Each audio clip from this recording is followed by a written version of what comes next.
little disco, just like little, whatever this motion is called. Do this on one side. All right, let's go to the other side. Here we go. We're gonna have so much fun. My husband's face is so not enthusiastic. And we're gonna just go back to the shoulders. One lift, just a little shimmy, shimmy, shimmy, shimmy, shimmy. And now we're gonna go and take a seat. There's 30 of you watching right now. Oh my gosh, this is exciting. All right, ready? Let's take a seat. I could do this all night long. Carefully, carefully. I think we can have a flip for the electricity. Oh no, we're good. All right. Here we go. Here we go.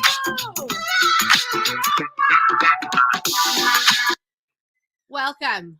Welcome, welcome, welcome, one and all, woman all, one and all. What if this is the very best time in history for a Catholic mom to run a business? What if this is the very best time, if you have discerned that business is for you, to take a little teeny tiny forward action? What if a dream in your heart that has been there for a while, what if it is time for it to flourish? And what if business is your path to holiness? This is what we are going to be unpacking this weekend on the Possibility Mom Business Summit. I am so happy you are here. We are going to have a grand old time. I want to just do a couple words of housekeeping and kind of just give you a bit of the lay of the land if you have never participated in a summit with me before.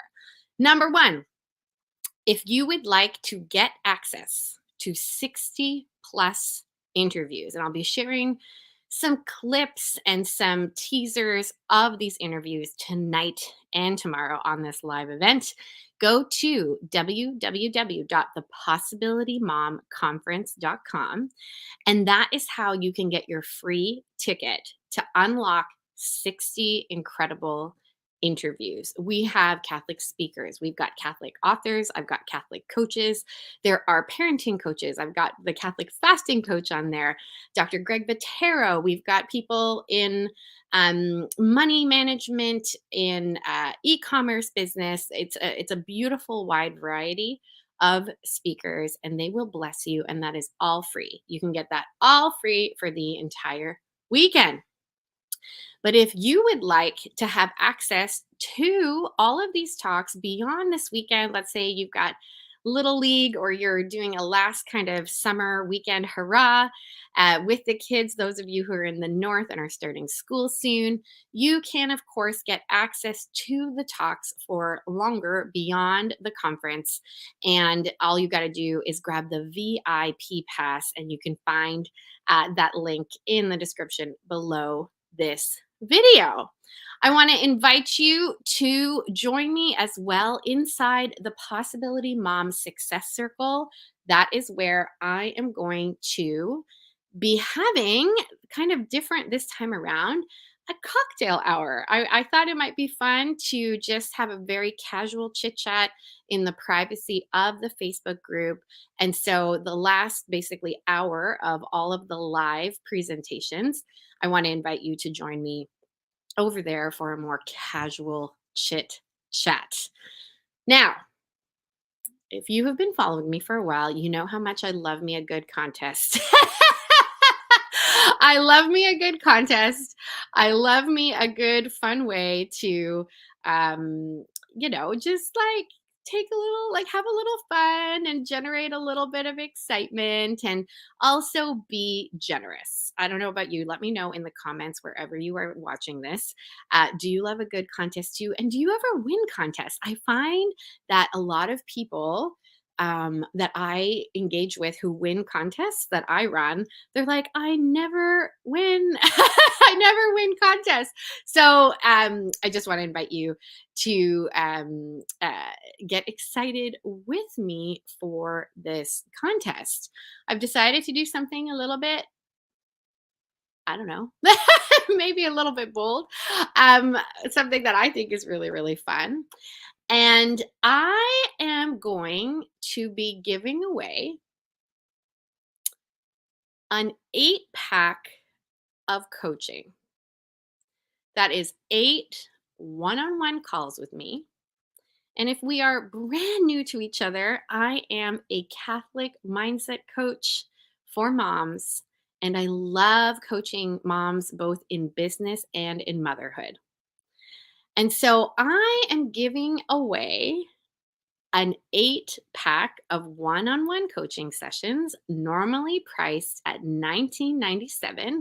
This is valid for anyone, like any Catholic mama, any Catholic mama who wants one-on-one mindset coaching in business or even in motherhood. This is open to everyone. People in my Wealth Without Guilt program, if you have participated in my business buffet, literally anyone is eligible for this 8 pack. And it's very, very, very simple what you got to do. All you got to do is just share the wealth of this summit. Just share it. If you're watching this on Facebook, I want to encourage you to just go right below this video and hit the share button. If you're watching this on YouTube, same thing. Want to invite you to go ahead and share it. Go ahead and share the posts that I've been doing on Instagram and on Facebook.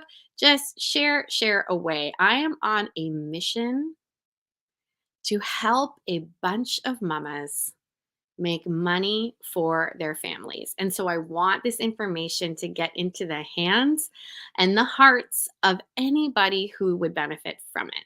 So the way that you're going to qualify for this super fun prize. Do you like this prize? This is exciting. This is exciting.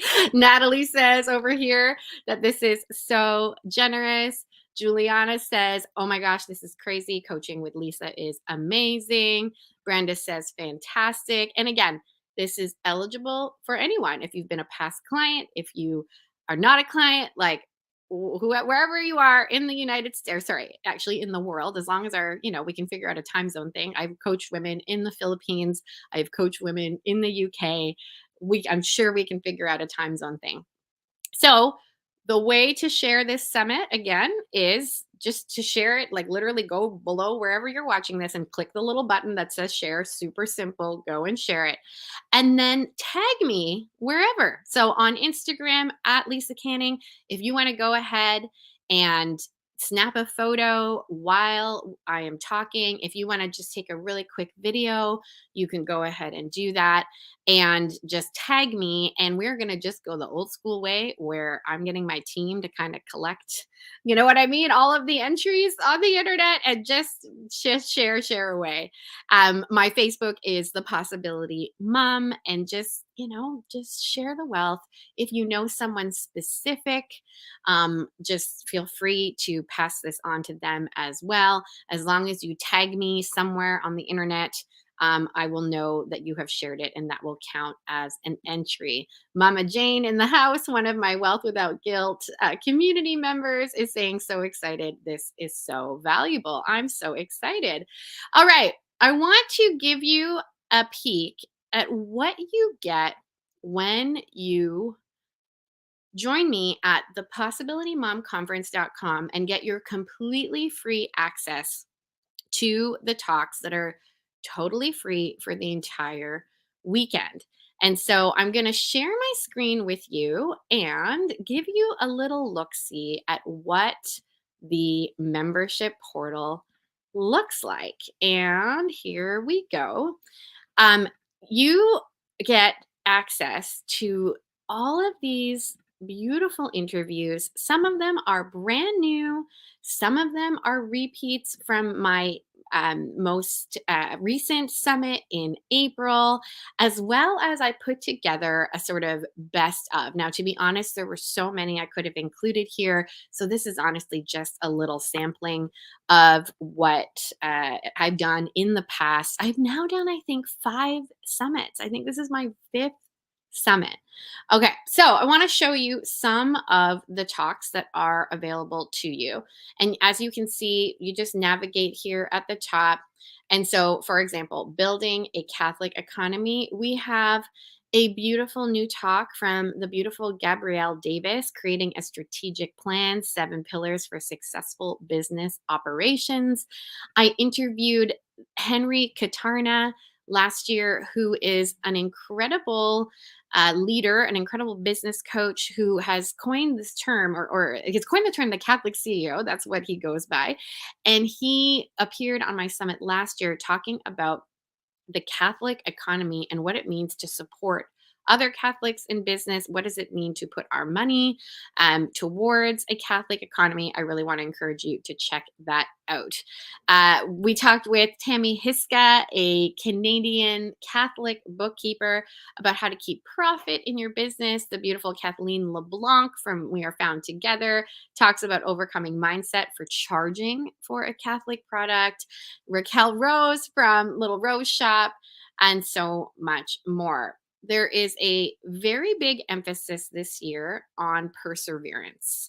And I'm really, really, really exciting that I'm really excited that um the Holy Spirit clearly does things because I don't plan it. I had, like I said, about there are about 30 brand new interviews. And when I start to observe these little sort of very common threads, I'm like, okay, Holy Spirit, come. Clearly, there's something here that you want people to hear.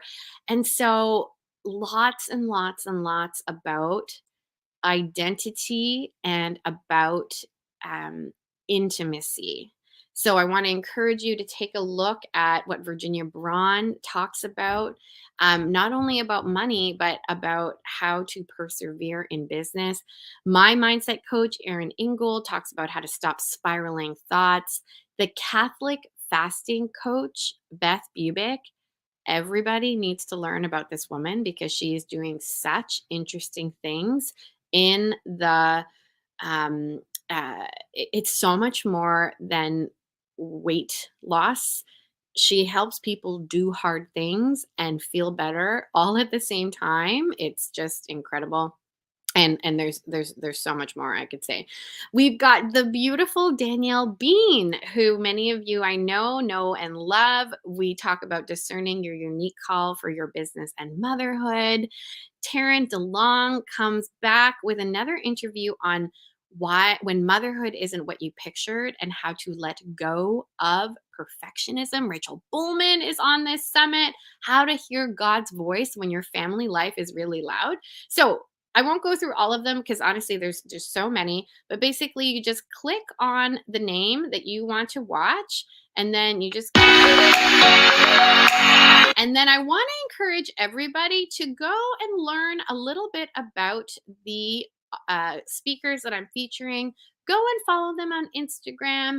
Go and check them out on Facebook. Go and click on the links. Some of the speakers are offering a very, very special deal to either a free guide or a discount code. So go and take a look at the over 60 interviews that are available. And again, if you're not able to watch them all, not a problem. Pick and choose. We try to identify, based on some of them are very tactical in nature, some of them are very mindset related in nature. And I just really want to encourage you to have a lot of fun and watch whatever you can and just have so much fun. And if you want to have extended access beyond Sunday, you can do that with the VIP pass. Tonight, we are going to talk about 4 really important things. Number 1, we're going to talk about hold on, what are we doing? Here we go. We're going to talk about why this is the best time in history for a Catholic mom to start a business. The second thing we're going to talk about tonight is how to start a business when you have no niche, when you have no confidence, and when you have no money. We're going to talk tonight about how to get your husband on board with your business. And I'm going to bring my husband, Josh Canning, on to the summit to chat with us live. And you can ask him your questions. And then we're going to close out the evening with what success in business really looks like. And you really want to stay for that one because let me just say, I selfishly, I'm joking when I say this, but there is a little bit of a selfish, aspect when I create these summits because they minister to myself. They are just, I don't know, some of the conversations that come out again, they're not about like I just the Holy Spirit does what it wants, and it's breathtaking, it's inspiring, it's so fun to collaborate with the Lord on them, and I really wanna encourage you to stay to the end tonight to hear what success in business really looks like. As I mentioned, there are over 60 interviews included with your free ticket, and I just wanna give you a little flavor of some of them right now. Found that at the heart of Christianity is this call from God to go from 0 to 1. So it's this natural that we take that same skill set that God gave to the apostles, that God gave to disciples, and we say, well, why wouldn't I deploy that same skill set when it comes to starting a business? And that the two actually can help each other. It's not that business takes us away from faith. It's that actually it can help our faith. And that our faith actually doesn't take us away from business. It can help our business. God has ways that he just allows us to do what he made us to do. And we have to be open enough to just basically not get in God's way, I think. How can it be missed that we need the voice of women in all things because of our unique gifts that we bring, the way that we view the world? I mean, each person is unrepeatable. The world literally needs who you are. You can do this. You can be Catholic and successful in business. You can be independent of the culture. And the price you'll pay maybe is the cross that our Lord asked us all to bear. If we can work together in our role as mother and father, husband and wife, to fulfill our duties according to God's laws, open to life. If you do a home-based business, you can combine all these things. You can keep the family together. We can teach our children entrepreneurial skills. We can teach our children to be independent of the culture, all in the home. And we can make money too, and we can supplement our family income. And eventually it can grow to the point where, everybody can have multi-generational family business. That's another dream we have is why not do this so that we can have longevity and permanency, have multi-generations where our children can stay close to the extended family and we can all work together in harmony. Those are some of the talks that are available to you, some of the concepts that you can explore this weekend. And again, there's no right or wrong way to navigate that portal. Watch as much or as little as you want. We tried our very best to identify the main meat and potatoes of what is in that portal. There's one more thing actually that I want to bring to your attention that I didn't inside the portal. So allow me just a minute to do that. One thing that we did this time that I think is really special is we are highlighting some of my students, some of the community members inside of Wealth Without Guilt, which is my group coaching experience for Catholic moms who want to create impact and create income for their families. And like the title says, build wealth without guilt. And so I want to show you some of these incredible interviews. We have Beth McGrain Tran, whose specialty is in discerning if starting a business is for you. We have Megan Gephardt. Oh my gosh, everybody needs to know about Megan. She is currently in the Army and she helps women heal from perfectionism and unrealistic expectations. Everybody put those two things together. This is a woman in the Army helping people not set high or unrealistic or harmful expectations on themselves. Jessica Castillo, who is going to be talking about self-care strategies for busy entrepreneurs. Laura Ann Smid about belief. She has an incredible story, you guys, like an incredible, incredible story. The increase in her personal belief and her just outlook on her business is quite remarkable. Dr. Karen Silva, trusting God after trauma. Kelly Sackmar, talking about decluttering and why a beautiful space is important for the entrepreneur. Connie Mumford, moving forward in business regardless of fear. Brittany White, talking about meal planning. Tessa Wienink, about home management systems. Kathleen LeBlanc, on working with your spouse. How fun is that? And Talia Oh gosh, Talia, I'm sorry. Talia Cruzy. You know when you have somebody's name and it's like not the way it's pronounced, and then you have it in that way the whole time, and then you're like, oh no, I'm gonna pronounce your last name wrong. Talia Cruzy, I hope I got that right, navigating mental health and worthiness in business. So I really want to encourage you again, these are all entrepreneurs who are emerging. These are all entrepreneurs who have gone out and taken a risk to step into the unknown and to launch a business. And so let's go and show them a lot of love and support and enjoy all of those really fun interviews. All right. I want us to begin this summit talking about why I think this is the best time in history for a Catholic mom to start a business. And I want to encourage you to just keep this as casual and as collaborative as possible. Write your comments in. I will do my best to get back to them in real time. Again, the more you engage, the more you comment, the more you will be eligible to win an 8-pack of coaching with me. Share the wealth of this. It's just so much fun. Oh, it's just so fun. I just love, oh my gosh, loving all your comments. This is so great. All right. So why is this the best time in history for a Catholic mom to start a business?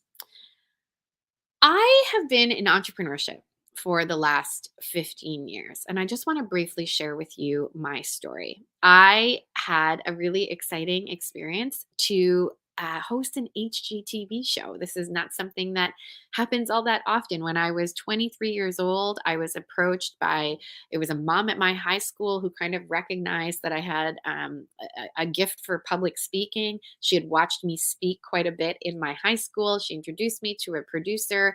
They were looking for someone who had never done anything on television before or any interior design experience. Like when I think about all of that, I'm like, oh my word, why did I sign up for that experience? But it proved to be an incredible opportunity where I got my feet wet immediately inside of both TV, like broadcast, as well as designing homes. And I launched an interior design career shortly after. I was raised Catholic. I am so grateful to my parents for the Catholic faith that they passed on to me. I'm Filipino in heritage, born in Canada. I now live in Southwest Florida. And I am just so grateful for my Catholic faith. And so when my husband and I got married, I knew that I would be open to life. I knew I would be open to babies. But I found it very difficult to reconcile what I was being told by many well-intentioned people in the television world, that children would be an impediment to my career. Some people said it not that bluntly. Some people literally said it that bluntly. And I remember feeling so confused. I remember feeling very much alone. I felt like I had one foot in one camp and one foot in the other, and I didn't know how to reconcile the two. And so as a result, I tried to prove my worth to both of these groups. I tried to prove to the TV and interior design community that, it's so cool and hip to have a baby. I would just bring my baby to like these expensive designer, what do you call those showrooms? And I would just like pray, like, do not touch anything that is a $500 paperweight. Like I just would be like, oh my gosh. And then to my friends who were from my church community, to some of the moms who were mentoring me and telling me that, I really should be home, and that, just many different messages that perhaps I shouldn't be working because how it was going to impact my children and my husband and his worth. And so I was so confused about all of it. As a result, I tried to prove my worth to both these camps. Guess what happens when you try to prove your worth to other people? Spoiler alert. Spoiler alert. It doesn't work. It does not work. When you try to prove your worth to other people, it results in adrenal fatigue. It results in completely unrealistic expectations. It results in truly just a relentless, hustly approach to life, to business. I remember so acutely, so many times thinking and feeling like I'm just one more client away, and then we can take a break. It's just one more weekend, one more this, one more that. And my husband, unfortunately, as you'll hear from him a little bit later, he kind of just stopped believing me. And so my story is such that I everything imploded. I was for so long, for so many years, hustling so hard to build this interior design business. I had 4 children in basically 6 years. And when I got out of the hospital, after giving birth to my 4th baby, Rose, I was determined to show the world that you could have it all, that you could do it all. And just days out of hospital, I brought this sweet girl to a construction site. I was working at the time on a television show. I was on the team with the Property Brothers. I was working on my own home renovation. And I was fixing to all my Texas people. I was fixing to just show everybody that you could have a baby, pop it out, and go right back to work, that nothing impacted anything. And I just remember so acutely sitting in my minivan. I still had the epidural band-aid in my back. I was exhausted and recovering, just days out of hospital. Nobody had told me to be there. Nobody had told me that this is what I had to do. My clients, my family, like everybody was like, you take as much time as you need. But I unfortunately believed the lie that I had to show everybody performance and achievement, and that was how my worth would be earned. And like I said, I'm sitting in my minivan and I remember looking around my car and all the mamas who were watching this, like who drive a minivan. Let me know if you can relate to this. I remember like looking beside me and I had a diaper bag and it was like overflowing with all the things that you have when you're coming out of the hospital, like little diapers, packs of wipes, all the things that you get from the hospital, in a big plastic bag. You get like all the things, pads. You get pads that are like the size of like your face, like they're huge. And I just remember seeing that bag. I remember looking down to the floor of my car and oh my gosh, every single garbage bag from every single brand of fast food you could imagine. So like I lived in Canada at the time. So McDonald's, Tim Hortons, Burger King, Wendy's, like literally it looked like a encyclopedia of Toronto fast food because I was constantly eating in my car. I remember my passenger seat had an overflowing bag of interior design things. It was stuff that, like paint samples and fabric samples. And my bag was so heavy that the seatbelt light kept going on. You know what I mean? When it says somebody is sitting in the seat and isn't wearing their seatbelt. Anyway, and I remember sitting there and thinking, oh my gosh, my life and my priorities are as messy as my minivan. And I remember sitting in the car, calling out to God, desperate, and just saying, Lord, like you have got to reveal to me another way. Like you have got to reveal to me Another way to do this, because clearly this way isn't working. I was exhausted. My husband was so tired of never seeing me. My kids were so tired of never seeing me. And I was so tired. I was 100% in adrenal fatigue. And I was so tired of constantly feeling guilty. Let me know in the comments if you understand this tension, if you understand this feeling of nobody being satisfied, but like most of all yourself, like constantly feeling like you're disappointing people, whether they be clients, whether they be your husband, your kids, your parents, um, your friends, because you're canceling, and again, yourself. I cried out to God that day in my minivan and I just said, Lord, you've clearly given me some gifts. I think you want me to use them, but please show me how to use them in a different way. It took a little while. It took like a really long while. And if I'm being really honest, the Lord continues, the whatever you want to call it, the hustle habit, if you will, um, can be one that is hard to break. But the Lord showed me over the years that it is entirely possible. And honestly, if I were to put into words the central theme of this summit, the central theme of my work, the thesis statement of this summit, and all of the work I do in coaching moms, what he would begin to show me was that I could trust him with all of it. I want to share with you something kind of fun. So I affectionately call this my minivan meltdown. This story I call my minivan meltdown. And because I sat in a minivan, my minivan, absolutely bawling and crying to God. It's one of the first story in my book, The Possibility Mom, How to Be a Great Mom and Pursue Your Dreams at the Same Time. And I want to share with you something that we do as a family. Again, I want to invite you to follow me on Instagram at Lisa Canning.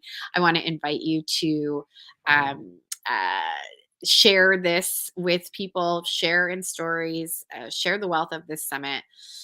And what we do is every year on my daughter Rose's birthday. So this is Rose. She was the baby that I was bringing home from the hospital, all confused about my self-worth and feeling like I had to just like show you could do it all, have it all.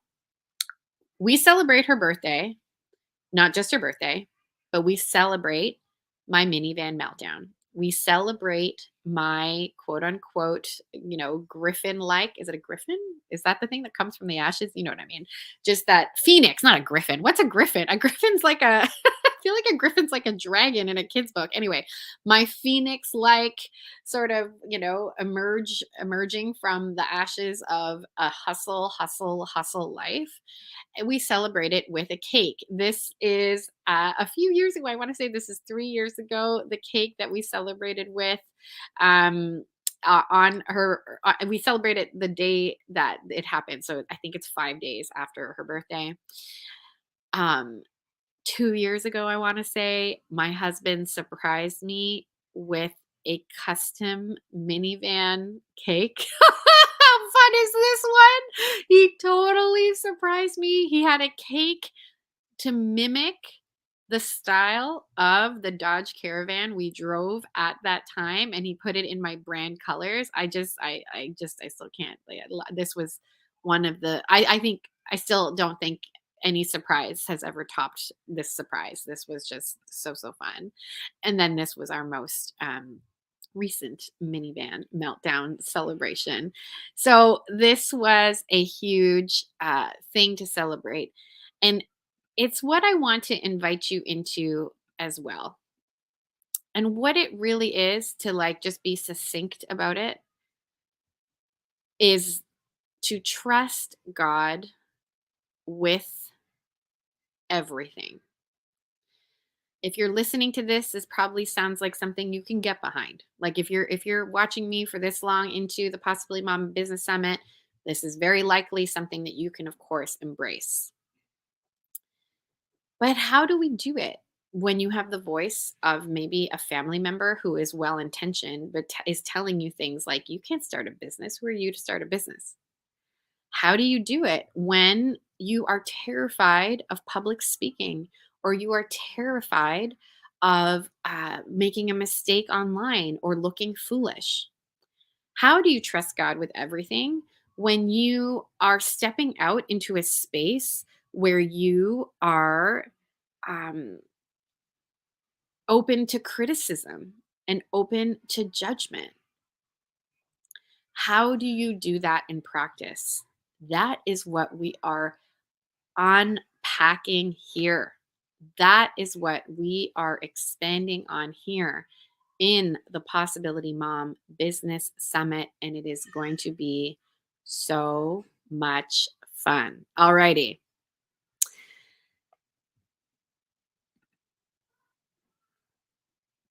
Why is this the best time in history for a Catholic mom to start a business? I want to begin this conversation with the topic of discernment.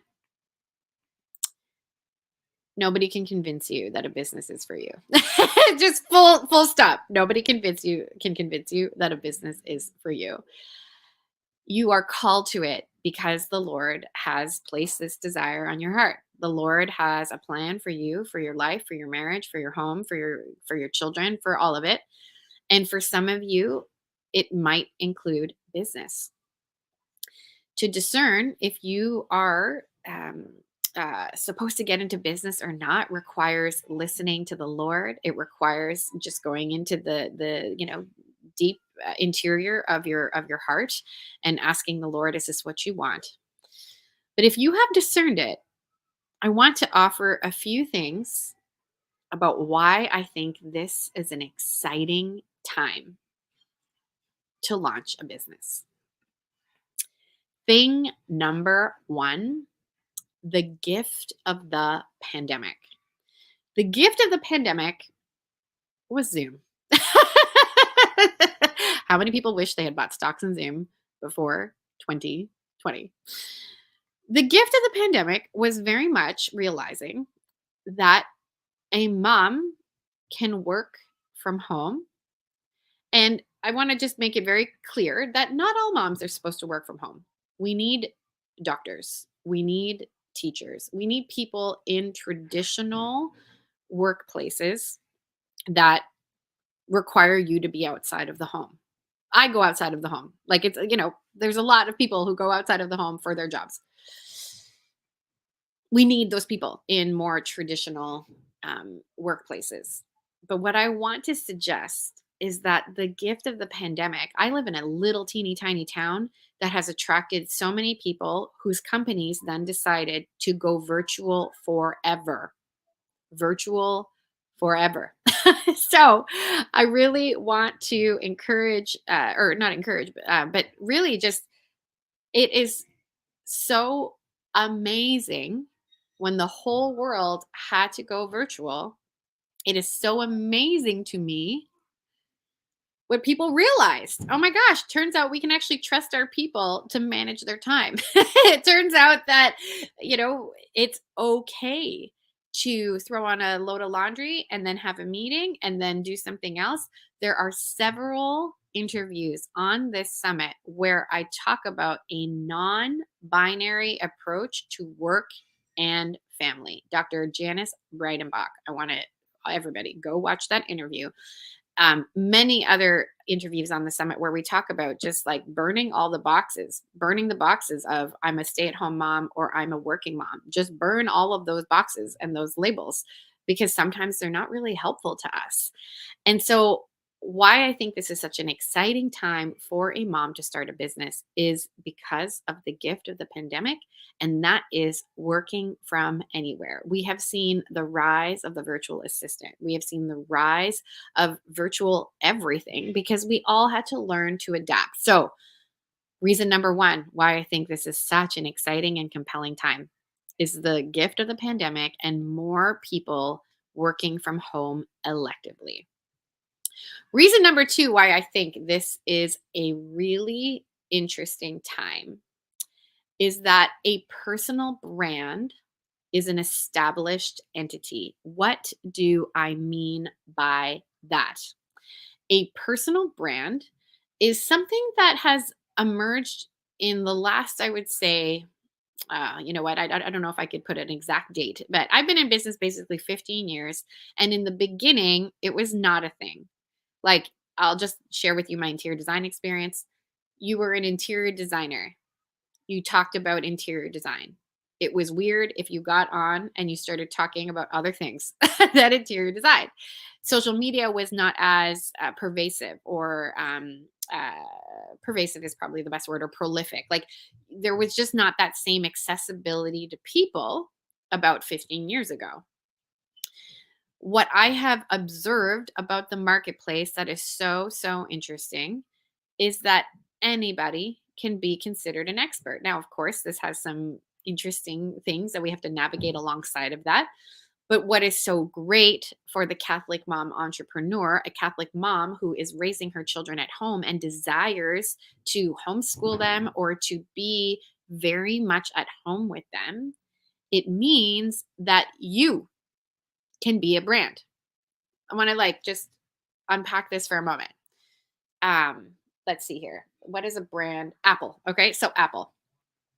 Apple, yes, many people will think Steve Jobs with Apple, but Apple is pretty much Apple. Like, you're not thinking about Steve Jobs and his personality and like all the things that he likes. You're thinking about this cool, funky brand that is always very innovative and that kind of thing. Like, it has a personality. There was a group of people who sat in a boardroom at one time and they came up with this identity of, okay, we're going to use an Apple.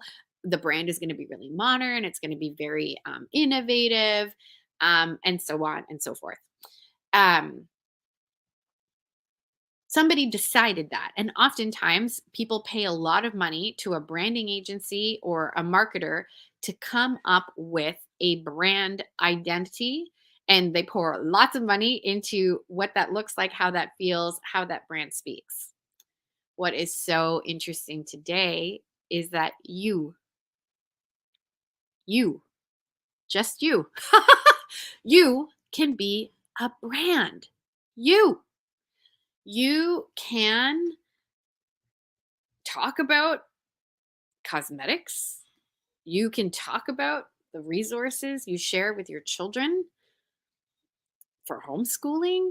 You can talk about the clothes you wear for your exercise program. You can talk about what you're making for dinner. And that can be your brand.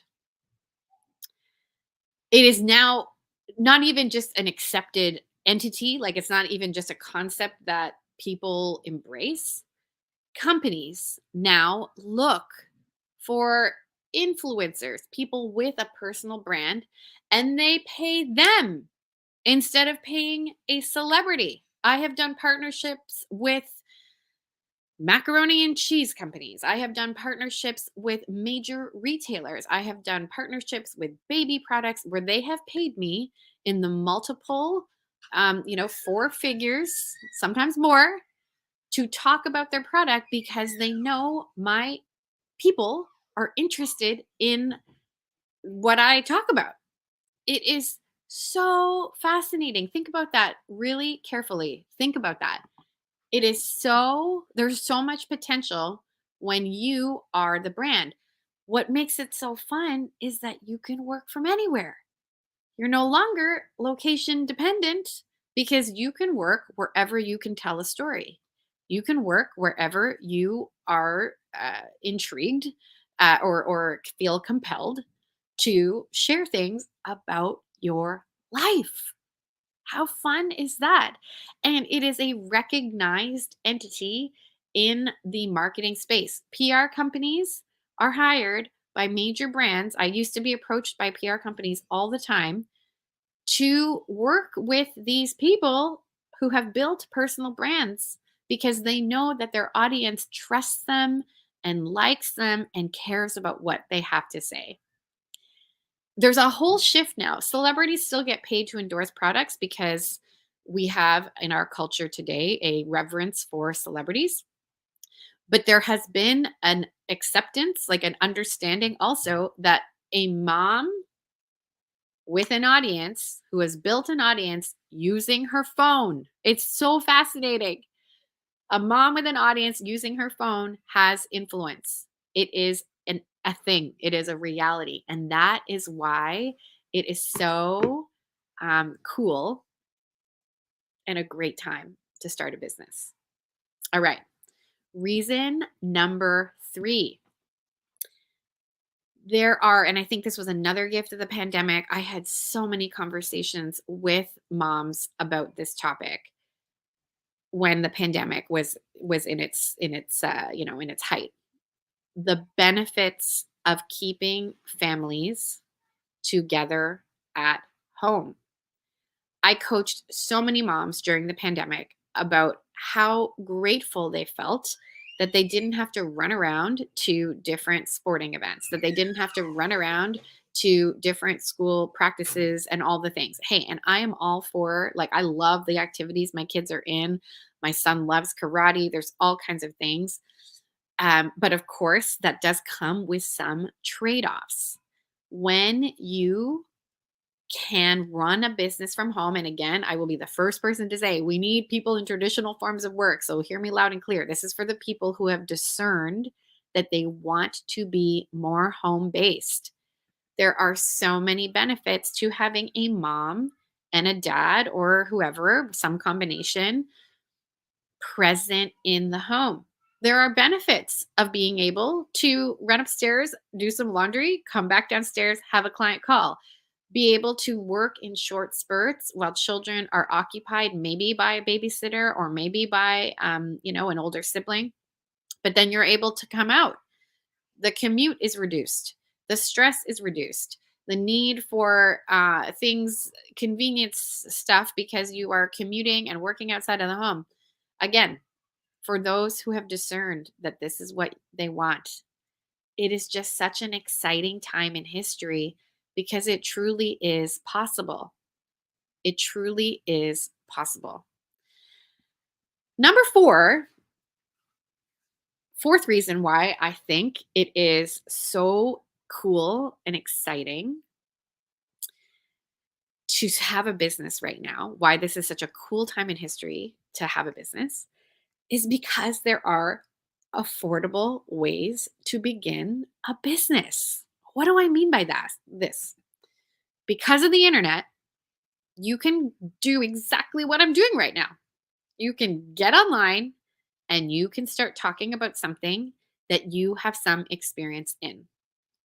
If you go and look at the Wealth Without Guilt showcase, we called it, inside of your interview portal. And by the way, if you're having any struggles with connecting to things, if you can't get your sign in or what have you, just email my team, info@lisacanning.ca, and they will sort you out. Just email us, info@lisacanning.ca. I've got people right now who are doing a marvelous job getting people all sorted out. And if you don't hear from us right away, I'm so sorry, but we will get back to you. Don't worry. You will have all kinds of time to go through all of these interviews.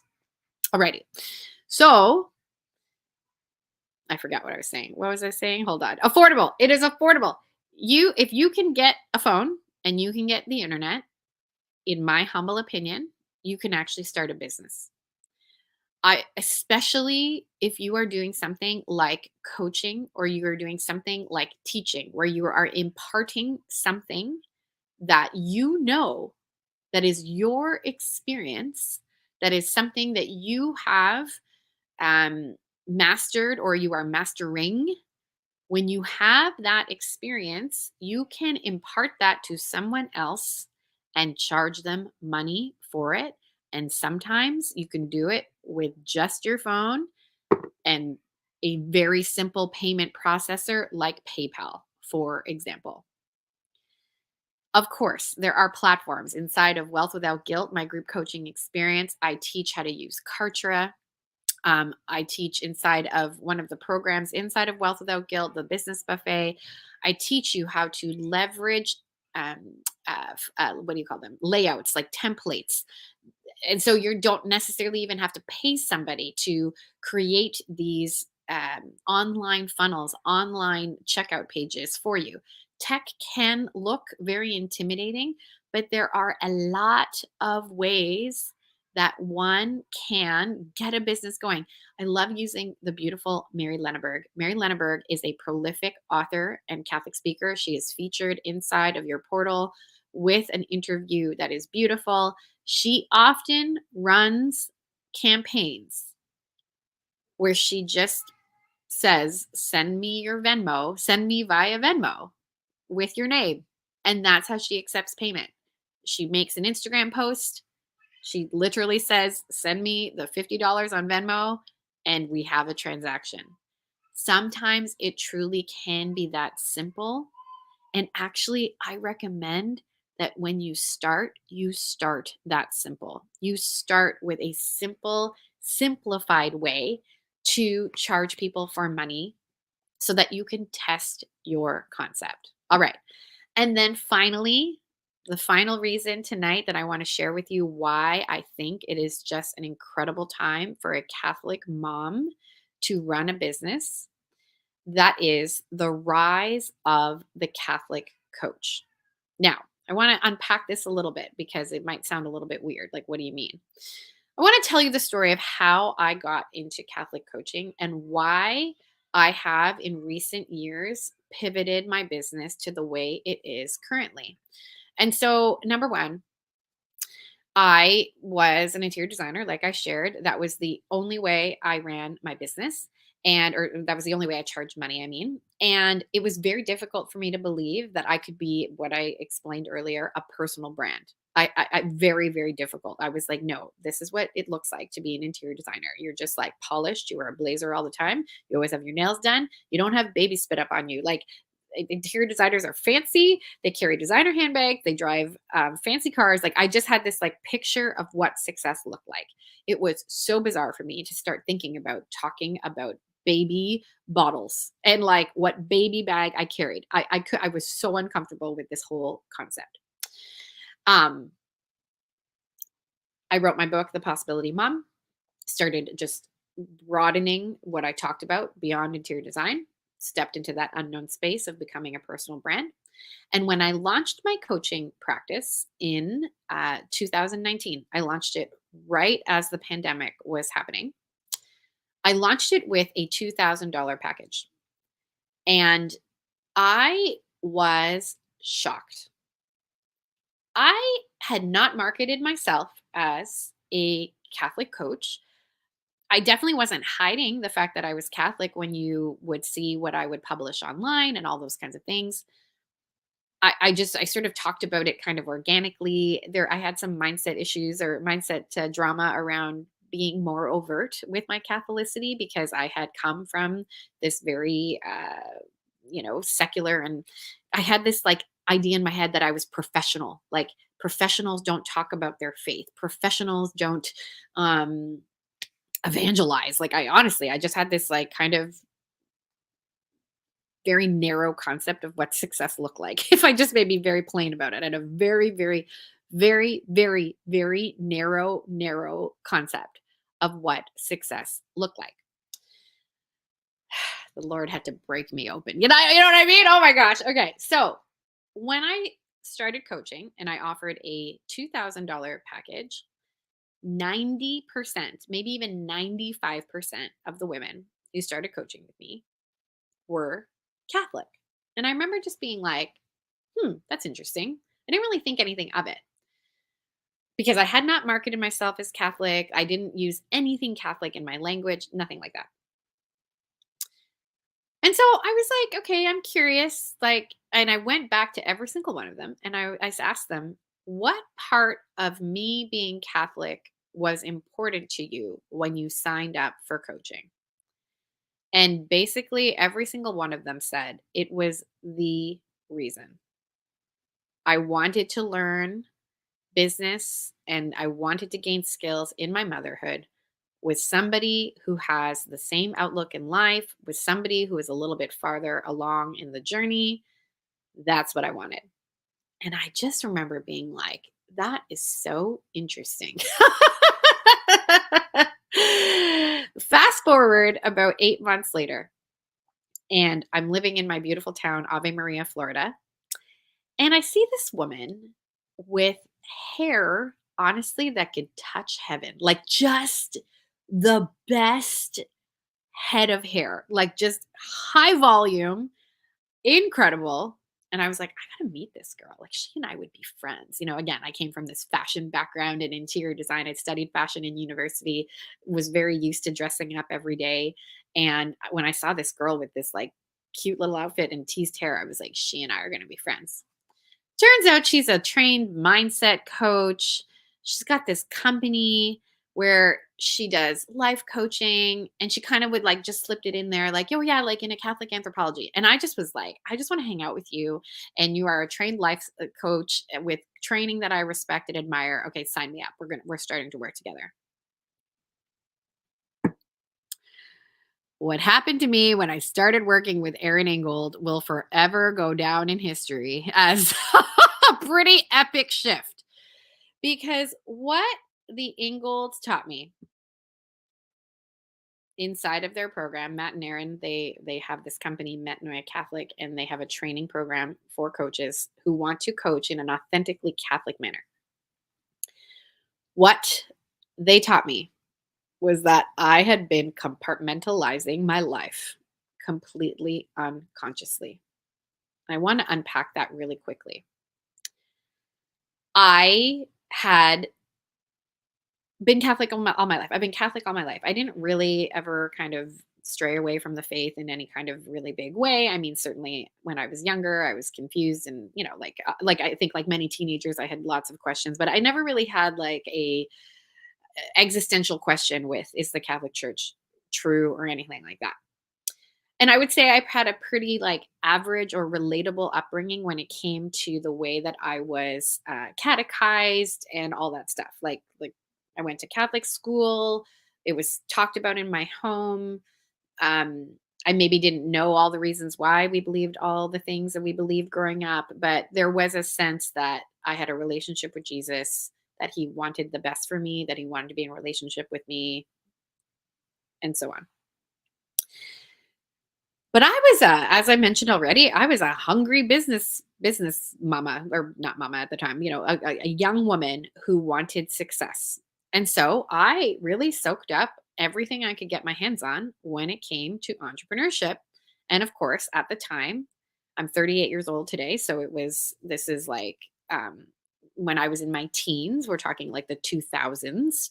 And when I was in college, we're talking like 2003-ish or so.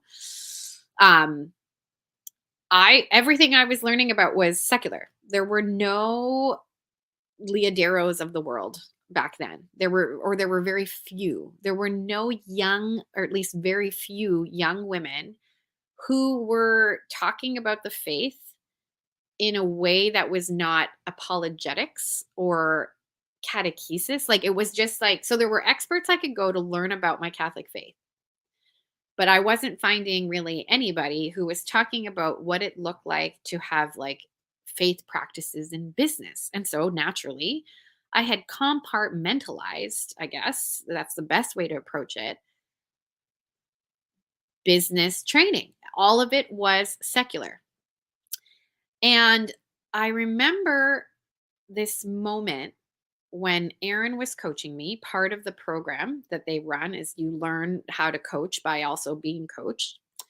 And I was talking about how I had learned this very systematic approach to business called an online funnel. We're going to be unpacking some of these concepts and skills tomorrow. And I was just talking about like, oh my gosh, like, why am I not getting farther ahead in my business? Like, why am I not seeing the return? I'm following to the letter how I'm supposed to run a business, blah, blah, blah, blah, blah, blah, blah. I'm complaining. I'm incredibly like this, exhausted, like just like so frustrated. And I remember she introduced me to this concept of ungodly self-reliance. Let me know in the chat if this is a concept you are familiar with. I know there are many people here who know Matt and Erin through the Metanoia Catholic community, and so you are very likely familiar. There are several women who are in Wealth Without Guilt. You hear me talk about ungodly self-reliance all the time in that group coaching experience. But let me know in the comments, have you ever heard of this concept? Is this something you struggle with? And Aaron framed it in this way, like where I just sort of, it was like a veil had been like lifted on my eyes. And I realized in that call that I was blocking the Lord from my business. I was like, give me all the steps. I will follow them to the letter. I will just like, what's the word? I will grin and bear it and I will work really, really hard until it's done. And I just was like, oh my gosh.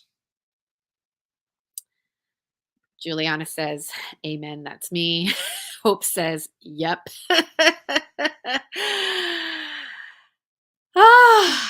And I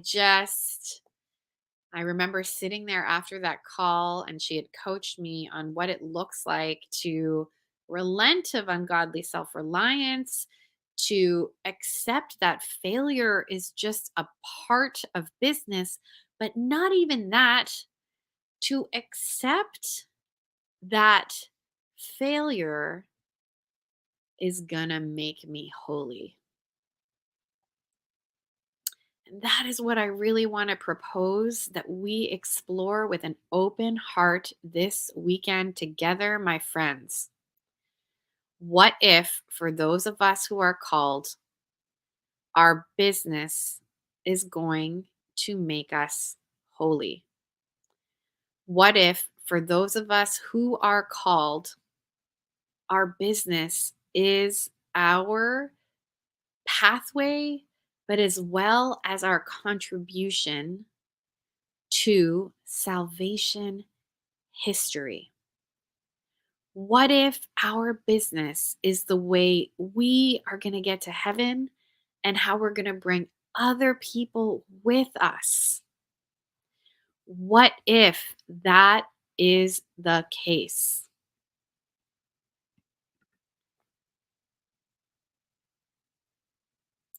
We're going to have a lot of conversations, like Katie says here. Hi, Katie, that our business will make us holy.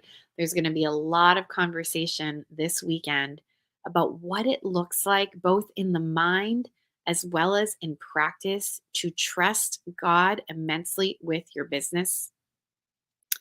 And so when I had this realization that I had kind of put business development in this like little like section of my life over here, and I wasn't really inviting God into it because I didn't have the language. Like I didn't really understand the whole human person. I didn't really understand that you can't separate parts of your life. And in fact, I want to encourage everybody to listen to my interview with Dr. Greg Bottero from the Catholic Psych Institute. We talk about that actually it can be kind of confusing and maybe even a little damaging. I think that's a word that I'm using. I don't think he said damaging, but I'm using it. When we actually try to divide too much, like when we think, okay, this is my spiritual formation over here, and this is my human formation, and here's my physical formation, when guess what? We're actually all one and the same, and so holistically connected. The mind, the body, the spirit are completely connected. That is what it means to Catholic anthropology, that you cannot separate those three things, and you cannot separate or discount grace as the true change agent. I'm going to be vulnerable. When I would hear people say things like, there's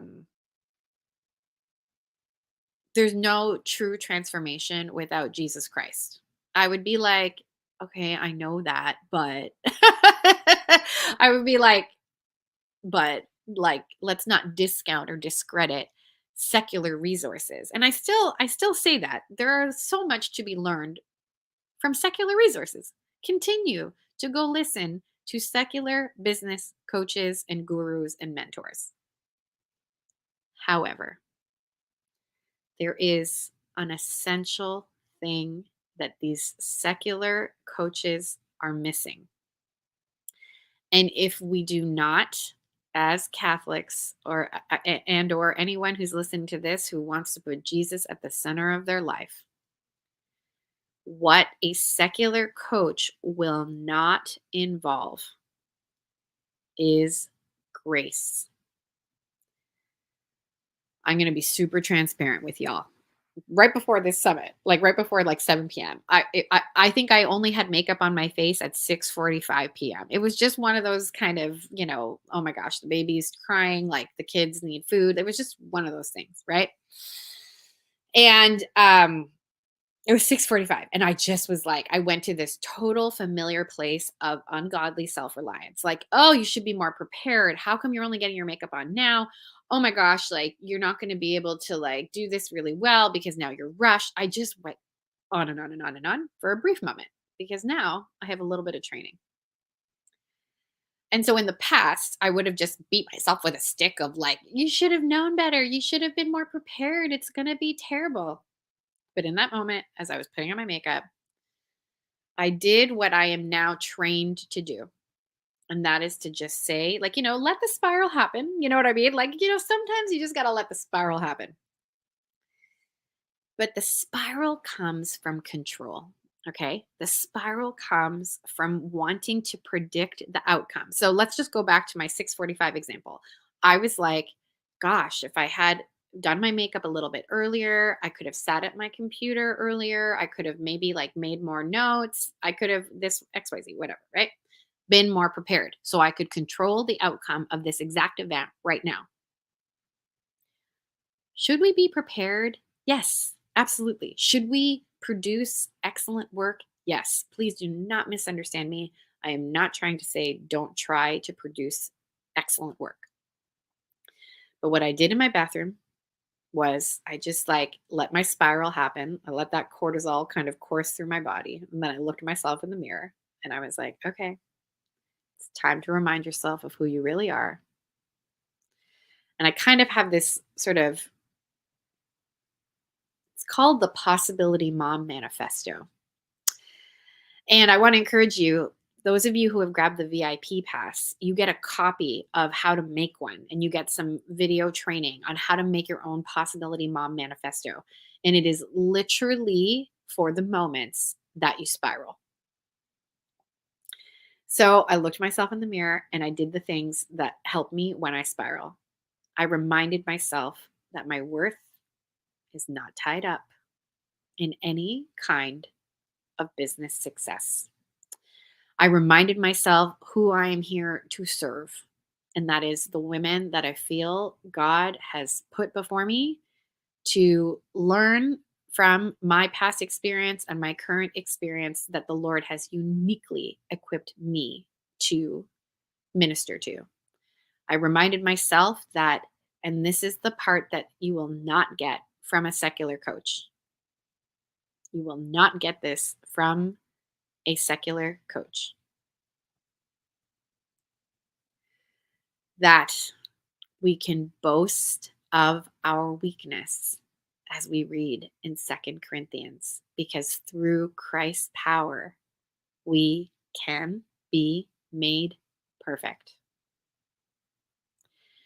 I looked at myself in the bathroom mirror and I was like, okay, you're really tired. You're feeling unprepared. And I just said to the Lord, I kind of like went like this. I was like, Lord, use me. Because that's all I got. Just use me. May it not be about me. If I fall flat on my face, big whoop. You will hear me say this a lot. Big whoop. And that is it. And that is what we are called to do. And that's what you're going to hear again and again this weekend. That the real success in business is holiness. And that holiness comes from this abandonment in those moments when you are like, oh my gosh, I could have been more prepared. I could have wrote a better webinar. My product could be better. My Instagram post has to be perfect. My photos don't look good. Blah, blah, blah, blah, blah. In those moments, you can just be like, big whoop. Everybody say it with me. Big whoop, because I trust the Lord. That if you want me, Lord, to do something specific, then you're going to make these words perfect. You're going to make this picture land. You're going to make the people that you want to see it. Do we follow tactics? Yes, obviously. I'm here to teach you a bunch of tactics. I want you to learn tactics in business. But what a secular coach is not going to tell you is you follow those tactics and then loose hands. Beth Bubick on our interview, she talks about this concept of loose hands. You got a little goal, sure. You can hold on to it a little bit, hold on to the tactics, control the things, but then loose hands. And so that fifth reason why I think this is an exciting time for a Catholic mom to launch a business is the rise of a Catholic coach. And what I mean by that is that there are many people who are offering their businesses in an explicit Catholic nature. There are many conversations. I am so honored to be one of them, like having a part of it. Henry Katarna has been having it. I think of John Cannon at Cent Ventures. There are many people on the internet who are having explicit Catholic conversations about business and the inclusion of grace. And there are Catholics who want to support fellow Catholic business owners. And so that is why I think this conversation, I call it the Catholic coach, but it can be so broadened to anything else. It's just, I would also say that we have it's a very popular thing right now, Catholic coaching.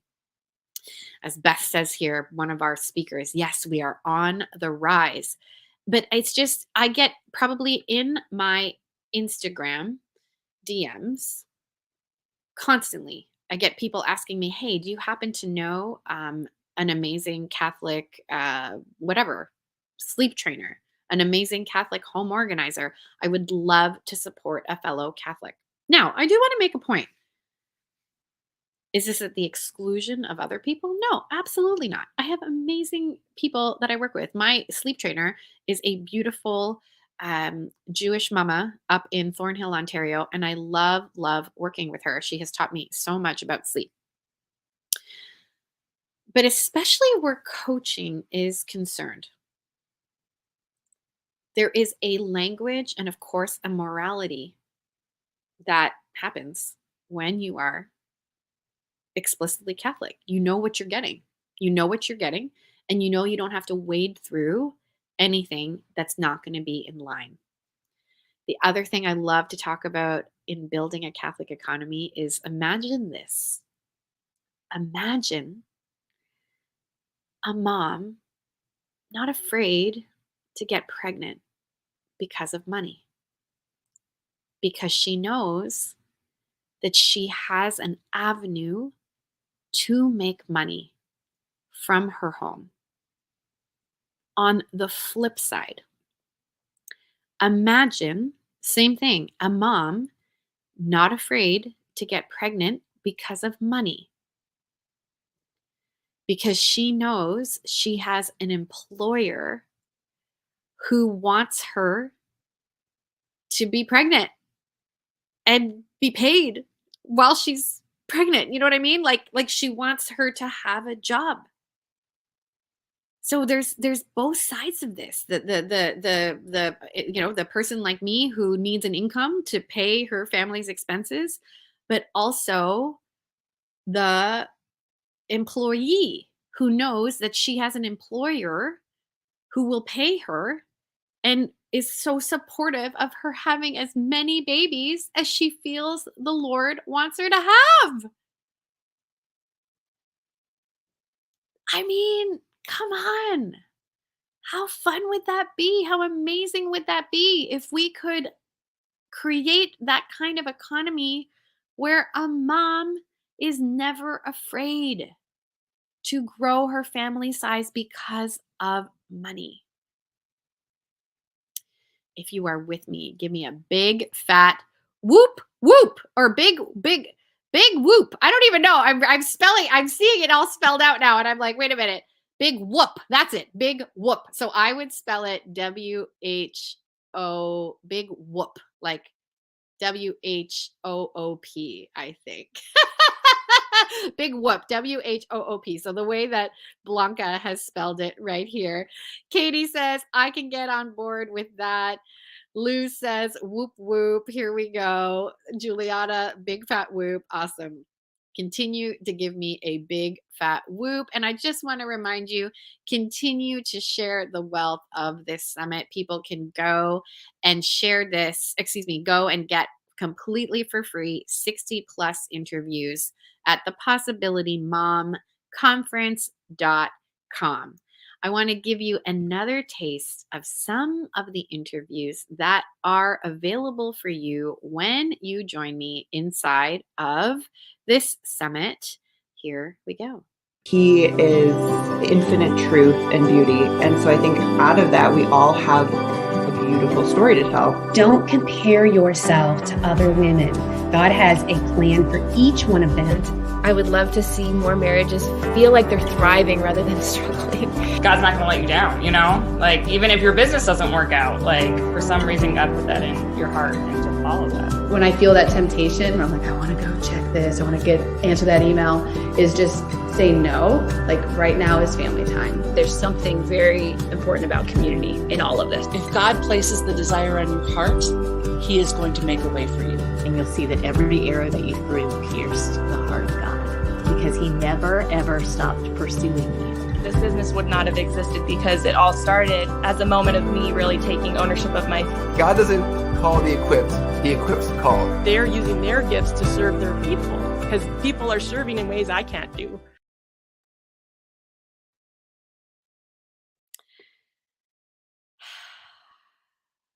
Can you imagine what it would look like if we were all trusting the Lord with everything? So I want to invite everybody to just go into your imagination of what does it look like for you to trust the Lord with everything. And I want to invite you, go into your imagination. Like, what does it look like in practice? So when you have a bathroom spiraling moment like I did at 6:45 p.m. Eastern, when you're supposed to go live and you don't have any makeup on your face, what does it look like for you to trust the Lord? And feel free, let's just invade the comments with ways that you trust the Lord. Like, what do you do in those moments? Do you say a Hail Mary? Do you say, Come, Holy Spirit? Do you look at a picture of Jesus, and so on and so forth? Let's invade the comments. Let's fill up these comments for the practical ways that you trust the Lord in practice. One of the ways that I want to encourage people, I want to get really specific about here, is the fear of how to start. So how do you start a business when you have no niche, no confidence, and no money? How do you do that? And I want to unpack for a moment here what is wrapped up in all of these. I don't know my niche. I have no confidence. I cannot do this. And I have no money to start this. What is underneath all of that? In coaching, we talk about that sometimes it's like a blanket. You have a thought that might be like at the sort of like a high level, like a surface level. But if you were to just like peel back the blankets, what's underneath? Or like Kleenex box, you know, toddlers, they take a whole Kleenex box and they just go, it's like that. What is underneath that all? And it is fear. Fear, in my humble opinion, is the biggest impediment to progress and to trusting the Lord. But here is my antidote to this. It is resting. It's two things. Number one, it is resting in the confidence of who you are. You are a child of God. And that is where you get immense, your worth is in being a child of God.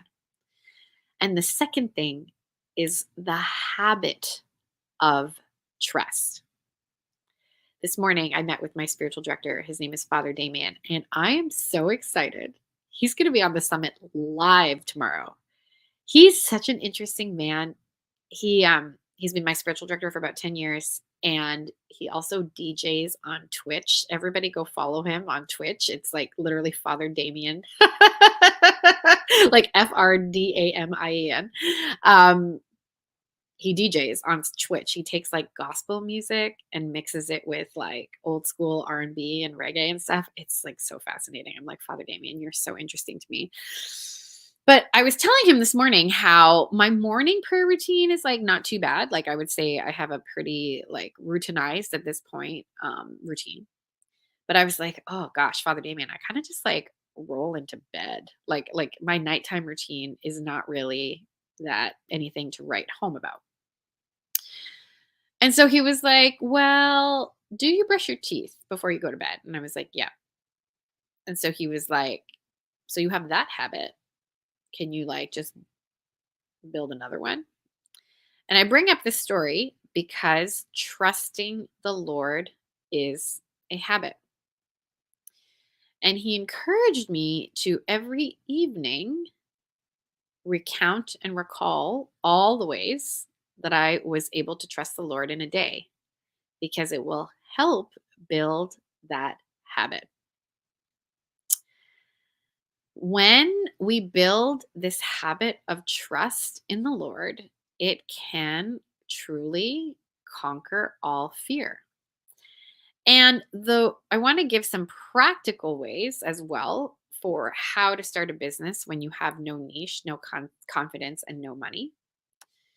But the most practical thing that I think circumvents all of these, in addition to developing this habit of trust that will conquer fear, is to remember that your story has so much value. Tomorrow morning, we're going to chit chat a lot more about this. What does it mean to lean into your story? What does it mean to understand your audience and understand that your story is often the place where your audience is going to meet you, and where your area of greatest pain, as marketer Brian Dixon often says, your area of greatest pain is oftentimes the way you are going to serve, or the place you are going to serve from the most. So when you feel like you have no niche, when you feel like you have no confidence, when you feel like you've got no money to start a business, what I want you to go back to is your story. Because just like I shared with you at the top of this evening, just like I shared with you my minivan meltdown story and the evolution of me becoming a Catholic coach, you have a story, you have a compelling reason, you have something that the Lord has uniquely equipped you to do. I lived at a Newman Center when I was in university, and I love what Cardinal Newman has. He has a beautiful prayer about mission, that you are called to a unique mission, that no one else has this mission but you. And then, as Catherine of Siena says, that when we are who we are meant to be, we set the world ablaze. So how do you start when you have no niche, no confidence, and no money? Go to this place of story. Go to this place of this unique mission, this unique way that you are called to serve, and no one else. I believe that there can be 100 women who sell the exact same product. I'm a strategist in the women's school. There are, I don't know how many of us at this point, but we all sell the same product. It's all the same masterclass. But I believe no one is in competition. Because when you can lean into your unique story, when you can understand that the Lord has allowed things in your life to happen uniquely in you, when you can embrace that uniqueness, I believe everyone can launch a business. When you can embrace that there is literally no one else in the world like you, that you are unrepeatable, that you are crafted and created in a way that truly no one else, no space that no one else can occupy. Niche drama, confidence drama, even money, even lack of money drama, I think can be highly mitigated. It also just harkens back to what we were talking about earlier. In this space of stepping out into the unknown, when you might be more inclined to control the outcome, when you step out into the unknown, you truly rely on grace. You truly rely on grace to work through you, to change you, and to work in the hearts of whoever you are meant to touch.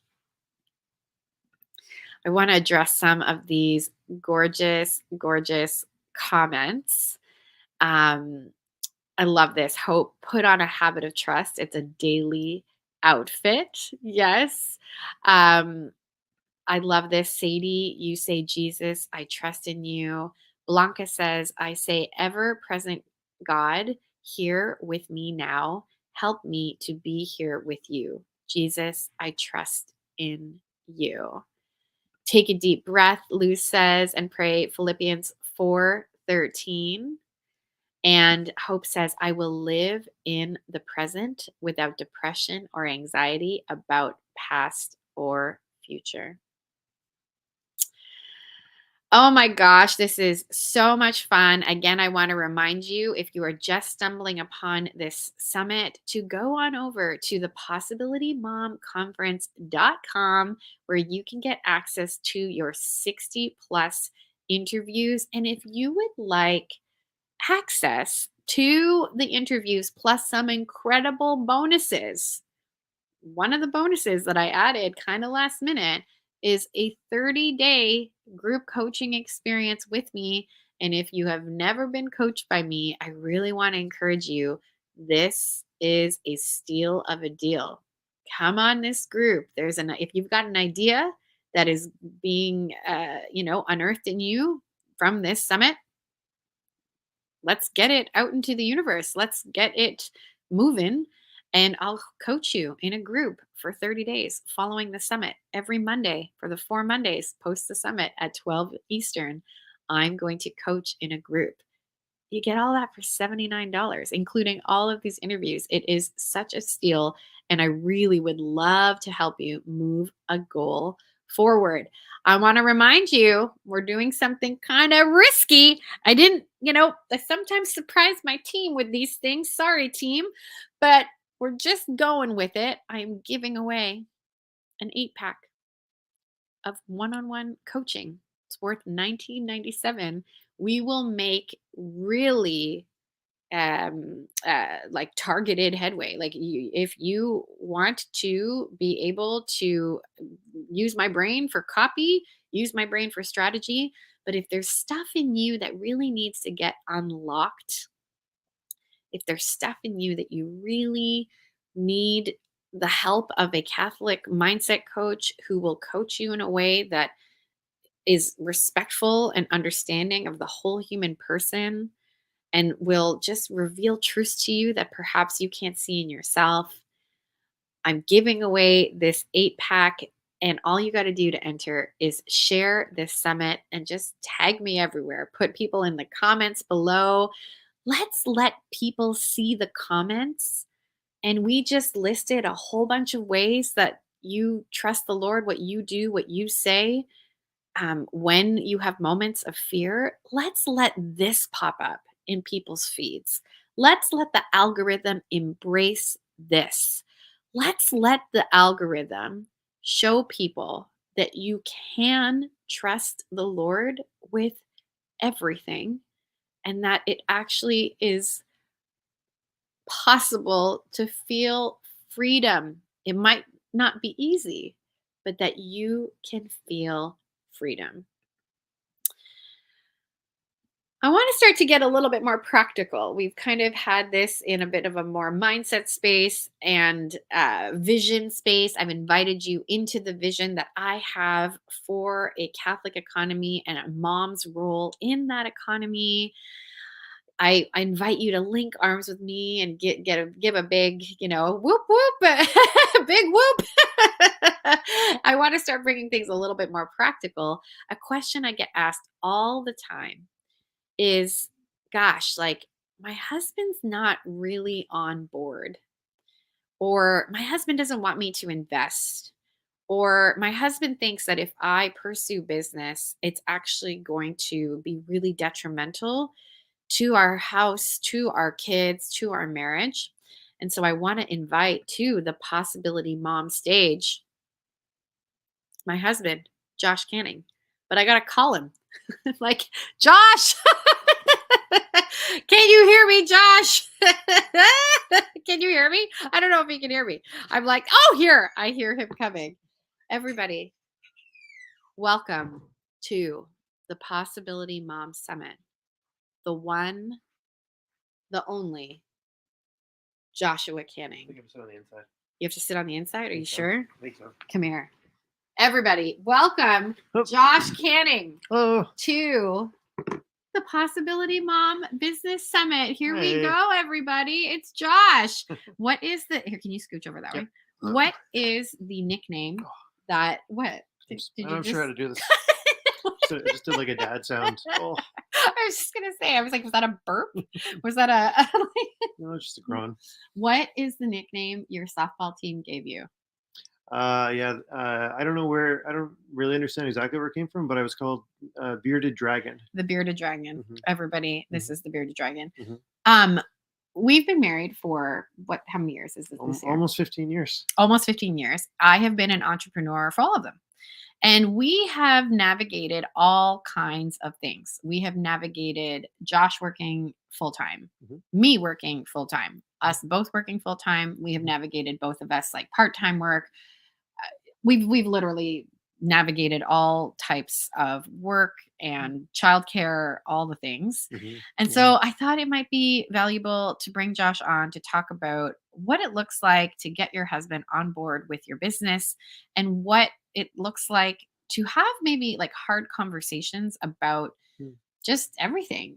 How much a mom works, how the distribution of home stuff looks like, how the distribution of childcare, kind of looks like. And so put your questions for my husband in the comments. The big whoop, I just was like, big whoop. Okay, there's two words. There's big whoop. Yeah. And then there's woot woot. Okay, Right. Different words. Big whoop and woot woot. And it might be regional a little bit because when I was a kid, we would say big whoop like as a sarcastic thing. Like, big whoop. Big deal. No big deal. Big But, whoop. Yeah. That's how I'm using it. Oh, that's how you're using it? Yeah, big whoop. I thought you were using it as like a positive. No, see, that's what I mean. Oh, I feel okay. like we're getting into woot woot, like big woot. And then big whoop is like, oh, well, you fell on your face at a webinar. That's how you grow in holiness. That's what I'm trying to say. I see. Big whoop. All right, Josh. So for anybody who is listening to this and perhaps they're right at the beginning stages of their business, or maybe they want to take their business from very part-time to a little bit more serious or more full-time, but they are fearful of what their husband is going to say because of the impact it might have on the family. What would your reaction to that be? Well, like as you said, we've definitely done this in different permutations throughout our marriage, and I think God designs marriage the way that it is so that two heads are better than one. So I guess maybe the first thought would be maybe go in with an open mind, knowing that the idea that you have, if it's going to involve time or money or whatever, there are implications that affect your husband and your kids. And so even if it's an idea that you feel really, really passionate about, it'd be good to just go in almost like with an inquisitive kind of posture to be like, this is what I'm thinking. I really love this idea for these reasons, but I really want to get your sense of this too. Do you think, from your perspective, this would be a good idea? Okay, that is so much better of an approach than the approach that I most often have taken in our marriage. How would you describe my inclination typically? Well, a long time ago, not as much anymore, but a long time ago, we would often have a lot of conflicts over when Lisa would come to me with an idea, and I would ask questions about it, and her reaction to what I thought were just kind of me trying to find the flaw, or where am I missing something here. To Lisa, that felt like, you don't believe in me and you don't trust me. And so why can't you just support me and believe in my abilities and whatnot, And it was doing Strengths Finder that we realized that, or looking at our different strengths, Lisa realized, oh, Josh is actually he's not actually trying to tear me apart. He's actually using a strength called restorative, which is like find how the thing is supposed to work, and if there's any flaws in the design and whatnot. So that was a thing that used to be a real issue. And it's funny, but after we understood then our strengths a little bit better, then Lisa kind of pivoted to, hey, Josh, can I borrow your restorative? This is what I'm thinking. I'd like to get your thoughts on it, And so even if you have a sore spot where it maybe feels like our conversations always go this way when we talk about dreams and whatever, there may be ways of reframing even our own expectations around that, where we actually can have a bit more success with them. Would you add anything to that? I think a posture of curiosity. So like, honey, what would you think about this, is a much better one than, this is what I'm doing. And if you don't believe me and you don't drop everything to follow me into the unknown, then you don't love me and you don't care about me and you don't support me in my dreams. Right. That is, I think, perhaps not a great posture. Yeah. If you're looking to get your spouse's buy-in. And you said something, I think, earlier about the ideas of entrepreneurs that we have, or business visionaries or whatever. And we might look at them and say, they're leaders because they took risks, and look at them and they're on top of the world because of that. But for married entrepreneurs and for entrepreneurs with families, it might be, one, that idea might not be right first and foremost, but it might be a little different process of getting there when you're married, because you might ask your husband and say, I have this dream, and can't you get behind my dream? And he might be thinking, finances are a little bit tight right now. I'm not really sure about the idea of taking on this extra risk, and how are we going to fit childcare into this, and those kinds of things. So his mind might be looking at concerns, not out of a desire to squash a dream. Yeah, but just out of a desire that the family thrive, and he wants to make sure that it can do so safely. Yeah. And sometimes the wife takes more of that role than the husband. So it's not to necessarily say it's one way or the other, but yeah. What I've observed also in the women that I've coached, where perhaps their husband was reticent about business, like for whatever reason, fear of money, fear of time, fear of what it would do to the family. What I've observed is when the women just take small action. So like they start a blog, or they start using Instagram with a bit more of a business mindset, as opposed to just like sharing their life or sharing their kids with their relatives or whatever.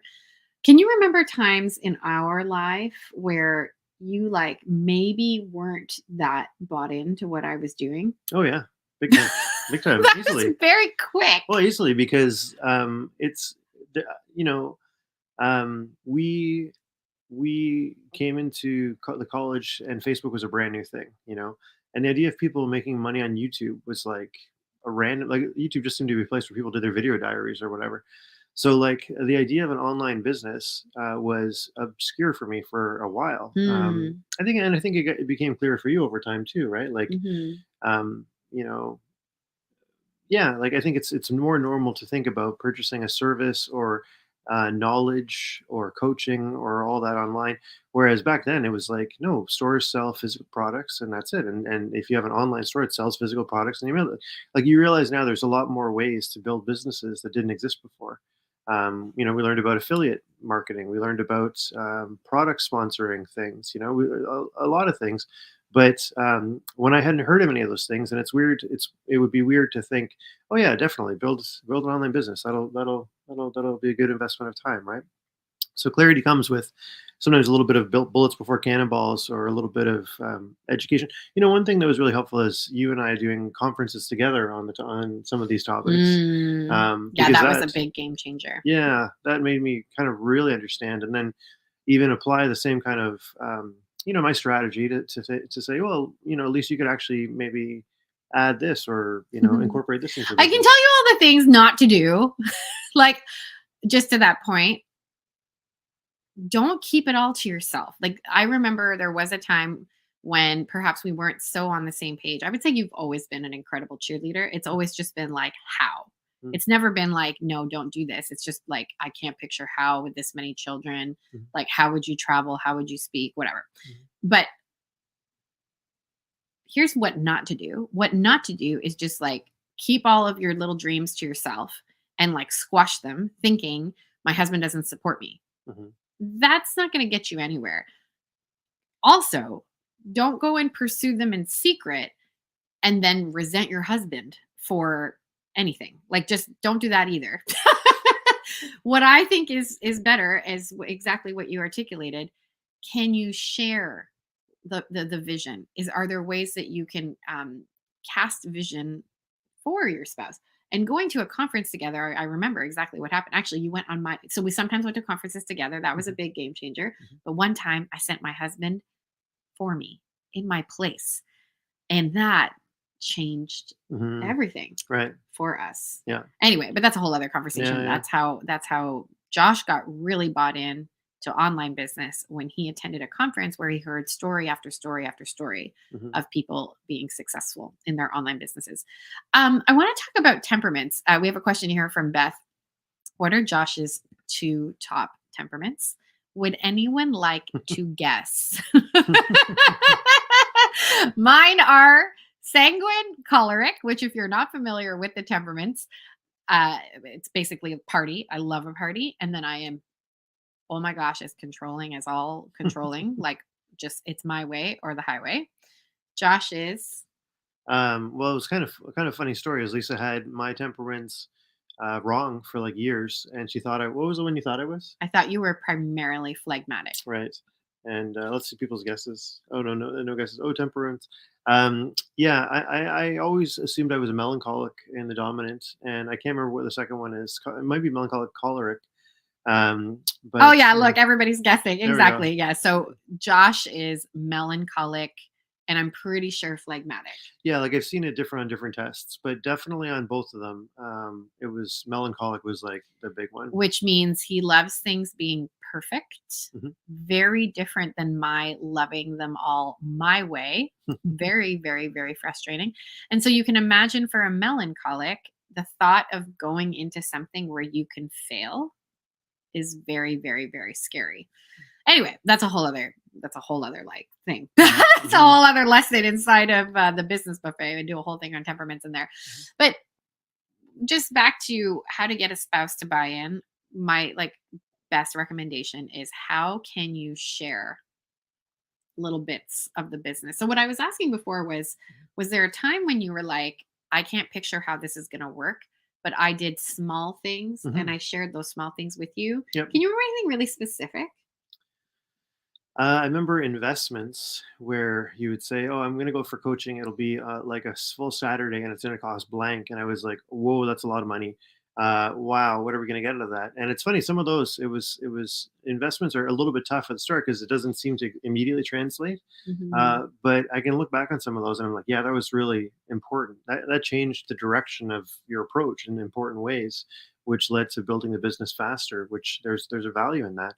I remember when you did a launch for a time management course, and there was a lot of work involved in that, but it wasn't like the kind of risk where it's like, yeah, we're breaking the bank and this is going to be really like a huge thing. But you put in the work to develop a course and to launch it and to sell it, and that was that convinced me that there was the possibility of selling things at other price points and other ways. And um, but yeah, that's the whole kind of approach. I don't know who coined it, but the bullets before cannonballs. Like, hey, I'm gonna do this, part time for a period, and get good at it, and hone my craft, and show you that I can do this, and then we can, reassess and perhaps go deeper from there. Is that the example you had in mind, or is there something else? I don't know. I just tried to control everything for so many years. So there's probably multiple conversations where my choleric really, reared its ugly head. But like people like proof, right? So if you were to go to your husband and say, "I'm going to write a book," and he responds, "But you don't even write a blog." Like, don't take offense to that. It's like, just maybe there's maybe you should start writing a blog so you can work towards that book and be like, "Oh yeah, my wife's a good writer. I can see that. I can see that she loves writing." So it doesn't seem like it's completely out of nowhere. And this is kind of, we're putting all the chips in on this idea that we don't actually have a lot of experience with. Yeah, absolutely. Keep your questions coming.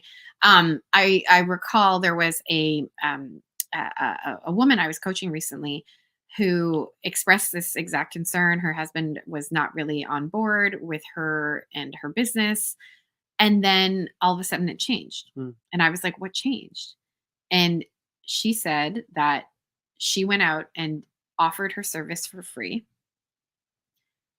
Her husband saw how elated she was. Like he just saw, like she was like on fire after doing these coaching sessions. He said that, or she was telling me that he watched her on Instagram, how she talked like with confidence and with this like just different lens that he had never sort of seen from her. And that's what got him to be on board. And she's now launching a business and it's so exciting. But it was just those small little pieces that informed, and increased belief. Belief is such a big part of business. And so we need to increase belief in ourselves. But of course, when we can give small little wins, small little pieces of, hey, look, I have some evidence that this is actually something I can do. Yeah. And husbands like to see their wives happy, believe it or not. So when you see the what you described, as a husband, I would think, oh, this is really great. I love to see my wife pursuing, even if it was a hobby, like I'd be like, oh, that's beautiful to see. All the better if the business can be built around that. But, I want to talk about home care and childcare, because I'm sure people are listening to this thinking, oh my gosh, like how do you manage a home and kids if the mom is going to be working? So again, you and I have navigated this so many different ways. Yeah. Bringing in help, having no help. Like we just really have had so many different permutations of all of these things. If there was a dad who came to you, Josh, saying like, I'm just really afraid of what a business is going to do to my wife's like just presence in the home and all that kind of stuff, like what would you say to him? I mean, there's a valid, I guess, concern there, right? Because the presence of mom in the home is a really important thing. And mom is irreplaceable. But if there are ways to supplement care for the children in a way that allows mom to do other things that she loves, then that could be a very good trade-off. This is a thing we've talked about a lot, but in life, sometimes it feels like there's no perfect solutions, but there are just trade-offs, right? And so if it was necessary to find time to pursue the passion of building a business, that we bring in either family or professional care to help with the kids, then that's something that should be seriously explored with the different kind of factors in mind of, can we afford it? Will it help the kids thrive? And believe it or not, I really believe that bringing in outside childcare can actually help the kids thrive, because that childcare will have different gifts than you and your wife do. So it's like another sort of supplemental gift to the kids. And you might be more refreshed to wrestle and play with them and have story time and all those things, because you've been investing your attention in another way that gives you life.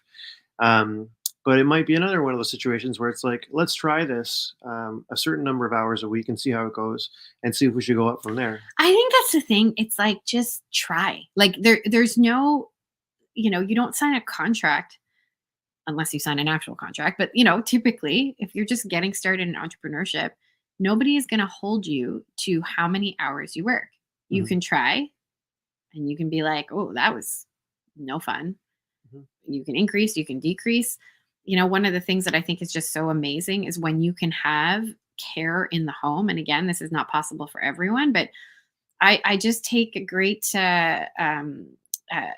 pleasure, I guess, delight that I know that I can be sitting here at my computer and that Josh has got the kids, or I can be sitting here at my computer and we have a college age babysitter with, the kids, or they're minding each other because I've got older kids. Like, I take great delight in that I can be here and be focused, and then in a very short amount of time, pivot to being present with my kids.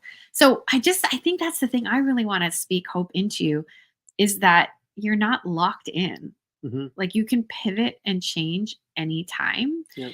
And so, but I want to address something here that Natalie's saying. My husband's thing is that he doesn't want it to take away from family. I think that's my fear now, is that it would take me away from it. I'm a sanguine. I love to work. It's easier than doing housework. So it's easier for me to do work than monotonous tasks like housework, potentially. So it's just such a balance in that way. Here's what I'm going to say to this, Natalie. And this is the clanging gong of this conference, everybody. Business can make you holy. And sometimes there's an obedience necessary, that I'm going to do this for this period of time. And then I'm going to go over here and do this for this period of time. And I might want to work more. It's not so much a problem for me anymore, but it was very difficult for me when I was just post my minivan meltdown. Do you remember how much I would work? Oh yeah. Yeah. And pervasively, on my phone, pervasively distracted. I was constantly working. Lots of commuting. And one of the very first things I implemented was, when my kids get home from school, no phone, no appointments. And I remember that was incredibly difficult for me in the beginning. Now it's not I don't even think about it anymore. But my point is there's an obedience there to stop and to be like, I'm going to be fully present. The beautiful thing with entrepreneurship is that you get to choose. You can choose what pockets you work to a certain degree. You can choose what pockets you work. You can choose, for example, I'm trying very hard to now limit the amount of time I work in an evening. Whereas before I would have worked taking clients, maybe 2 to 3 evenings a week. And now I'm trying to really, really limit that I only do 1 evening commitment a week, even if that, because we really value our sleep. We're getting old. Right. I love sleep. You love sleep. I think you love sleep sometimes. It's so fleeting. More than you love sleep more than air. You love sleep more than food. Anyway, but that's it. It's that act of holiness. Sometimes we need to grow in whatever the word is, the virtue of, what's the virtue I'm thinking of? Not temperance. Is that the virtue? Where you're I'm going to stop. Yeah. Self-control. And prudence, maybe, where you're I know I would very much like to work this long, but it's more prudent for me to stop so I can greet my children when, that's it. Yeah. And so to also a point of that question was about the husband wanting, the wife or the mom to be most invested in the kids. Yeah, that's important. But perhaps also even when you're married, even when you got kids, self-care is still important. And so I think it is important for us to get alone time. So childcare can help with that. Sometimes we rest by changing tasks. So I can think of many times where I've been working, and then as almost a break, I would go to, when we had a full-time nanny, take the kids, take them to the park, take them to the library, do something for lunch. And it was, I was very, very present because I had been working in a different way. And then I was reemerging into the home and engaging. So it's not just the straight math of I'm subtracting mom or dad away from the home if they're pursuing a passion. It could be they're investing in something they care about, and thus investing in themselves, and then coming with a renewed energy to invest in the kids. So yeah, some thoughts. So much fun. Any final words, Josh? I don't know. Any final questions? What has surprised you the most? Like, what's been the most delightful surprise of entrepreneurship for you?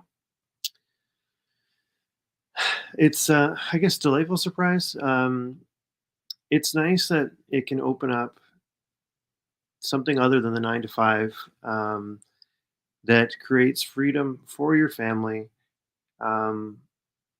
to do things just that you maybe wouldn't have thought about doing, 20 or 30 years ago. Like what?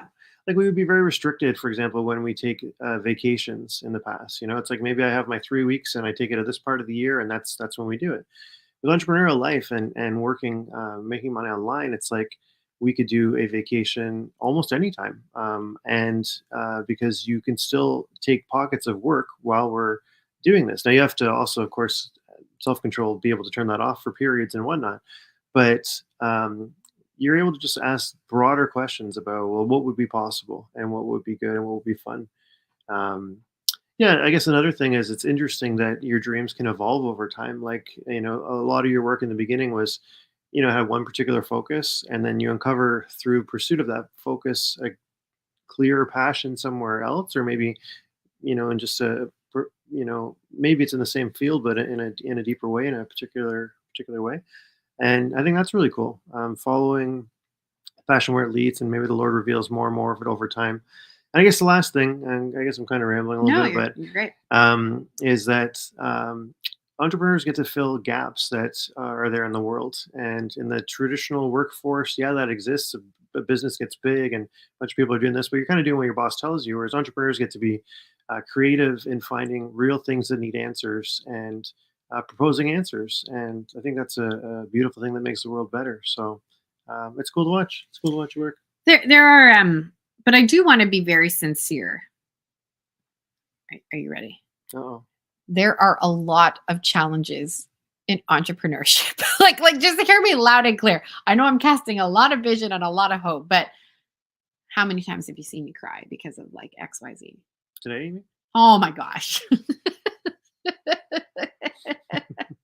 But I just, since lunch. Well, okay, it's true. But I'm just being very honest. Like I'm casting vision, and I'm inviting you into this really fun vision that I believe that the Lord has, given me and shown me. But I also want to be very, very, very, very, very honest. Like there are challenges. Like we talk about money. We, have challenge. We've got 9 children. That's like 9 people to feed. My grocery bill every week is, like it's a lot. So my point in all of that is, hold on, wait, it's a really good point. I know. The question that I ask myself, because there are times that I want to just be like, forget it. Like I'm going to go work at Starbucks. Like I just sort of, it's not that bad. The stress and the, uncertainty sometimes, and the like just unknown. And again, the realities of entrepreneurship. There are times when I just want to be like, forget it. And my mindset coach, the beautiful Erin, she asks me this question often when I come to her with this Starbucks rant. It's pretty frequent. She asks me, what's the alternative? And just the other day, I was feeling really tired, and I was watching Josh.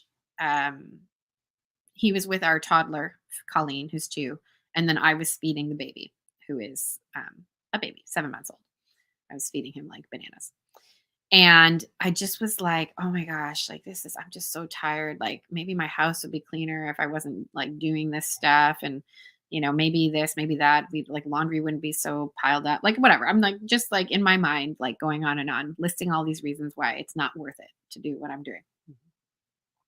And then I looked around at my little Colleen she was reading a Pookie, Sandra Boynton, a Pookie book with Josh. And I'm sitting there feeding my child bananas in my brain, going bananas in my brain, feeding my child bananas, going bananas in my brain. And I was like, the alternative to this would probably be that one of us wouldn't be home. Like Josh would be working somewhere outside of the home. Maybe I would be working outside of the home. Maybe both of us would be working outside of the home. And maybe someone else is caring for our very, very small children. And as soon as I asked that question, I was like, like, this is worth it. It's worth the stress sometimes, but again, the stretching, because again, say it with me. What's the point? What is real success? Real success is holiness. Joshua Canning in the house, everybody. Woot, woot, woot. Thank you. Thank you. Okay. I want to share a piece of content that honestly is worth the price of the VIP pass. This interview that I'm going to share with you is one that I believe everybody needs to listen to, myself included, again and again and again. I met this beautiful speaker, contributor, through a friend of mine who is a fellow dream chasing entrepreneur, Alyssa from Catholic Family Crate. Many of you I know are familiar with her work and her brand. And she was like, you have got to meet this priest. He has a heart for entrepreneurs. He loves to encourage, and at the time he was spiritual directing people in business, moms particularly. And so I've had the pleasure of speaking with him twice now. I had him on my last summit in April, and now I really want to share this with you. And again, this is the heartbeat of my work. And so I want to invite you to just, again, put your comments in the chat. The more you engage with this content, the more you share it out, the more times you will be entered into this exciting 8-pack opportunity to coach with me worth $19.97.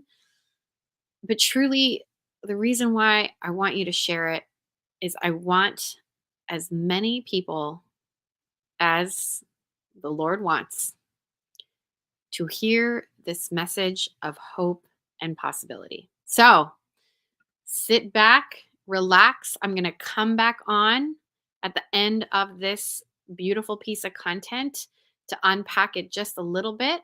And then we're going to go to our cocktail hour in my Facebook group. I'm going to invite you to join me there. Everybody, enjoy this incredible piece of content. I can't wait for you to hear it.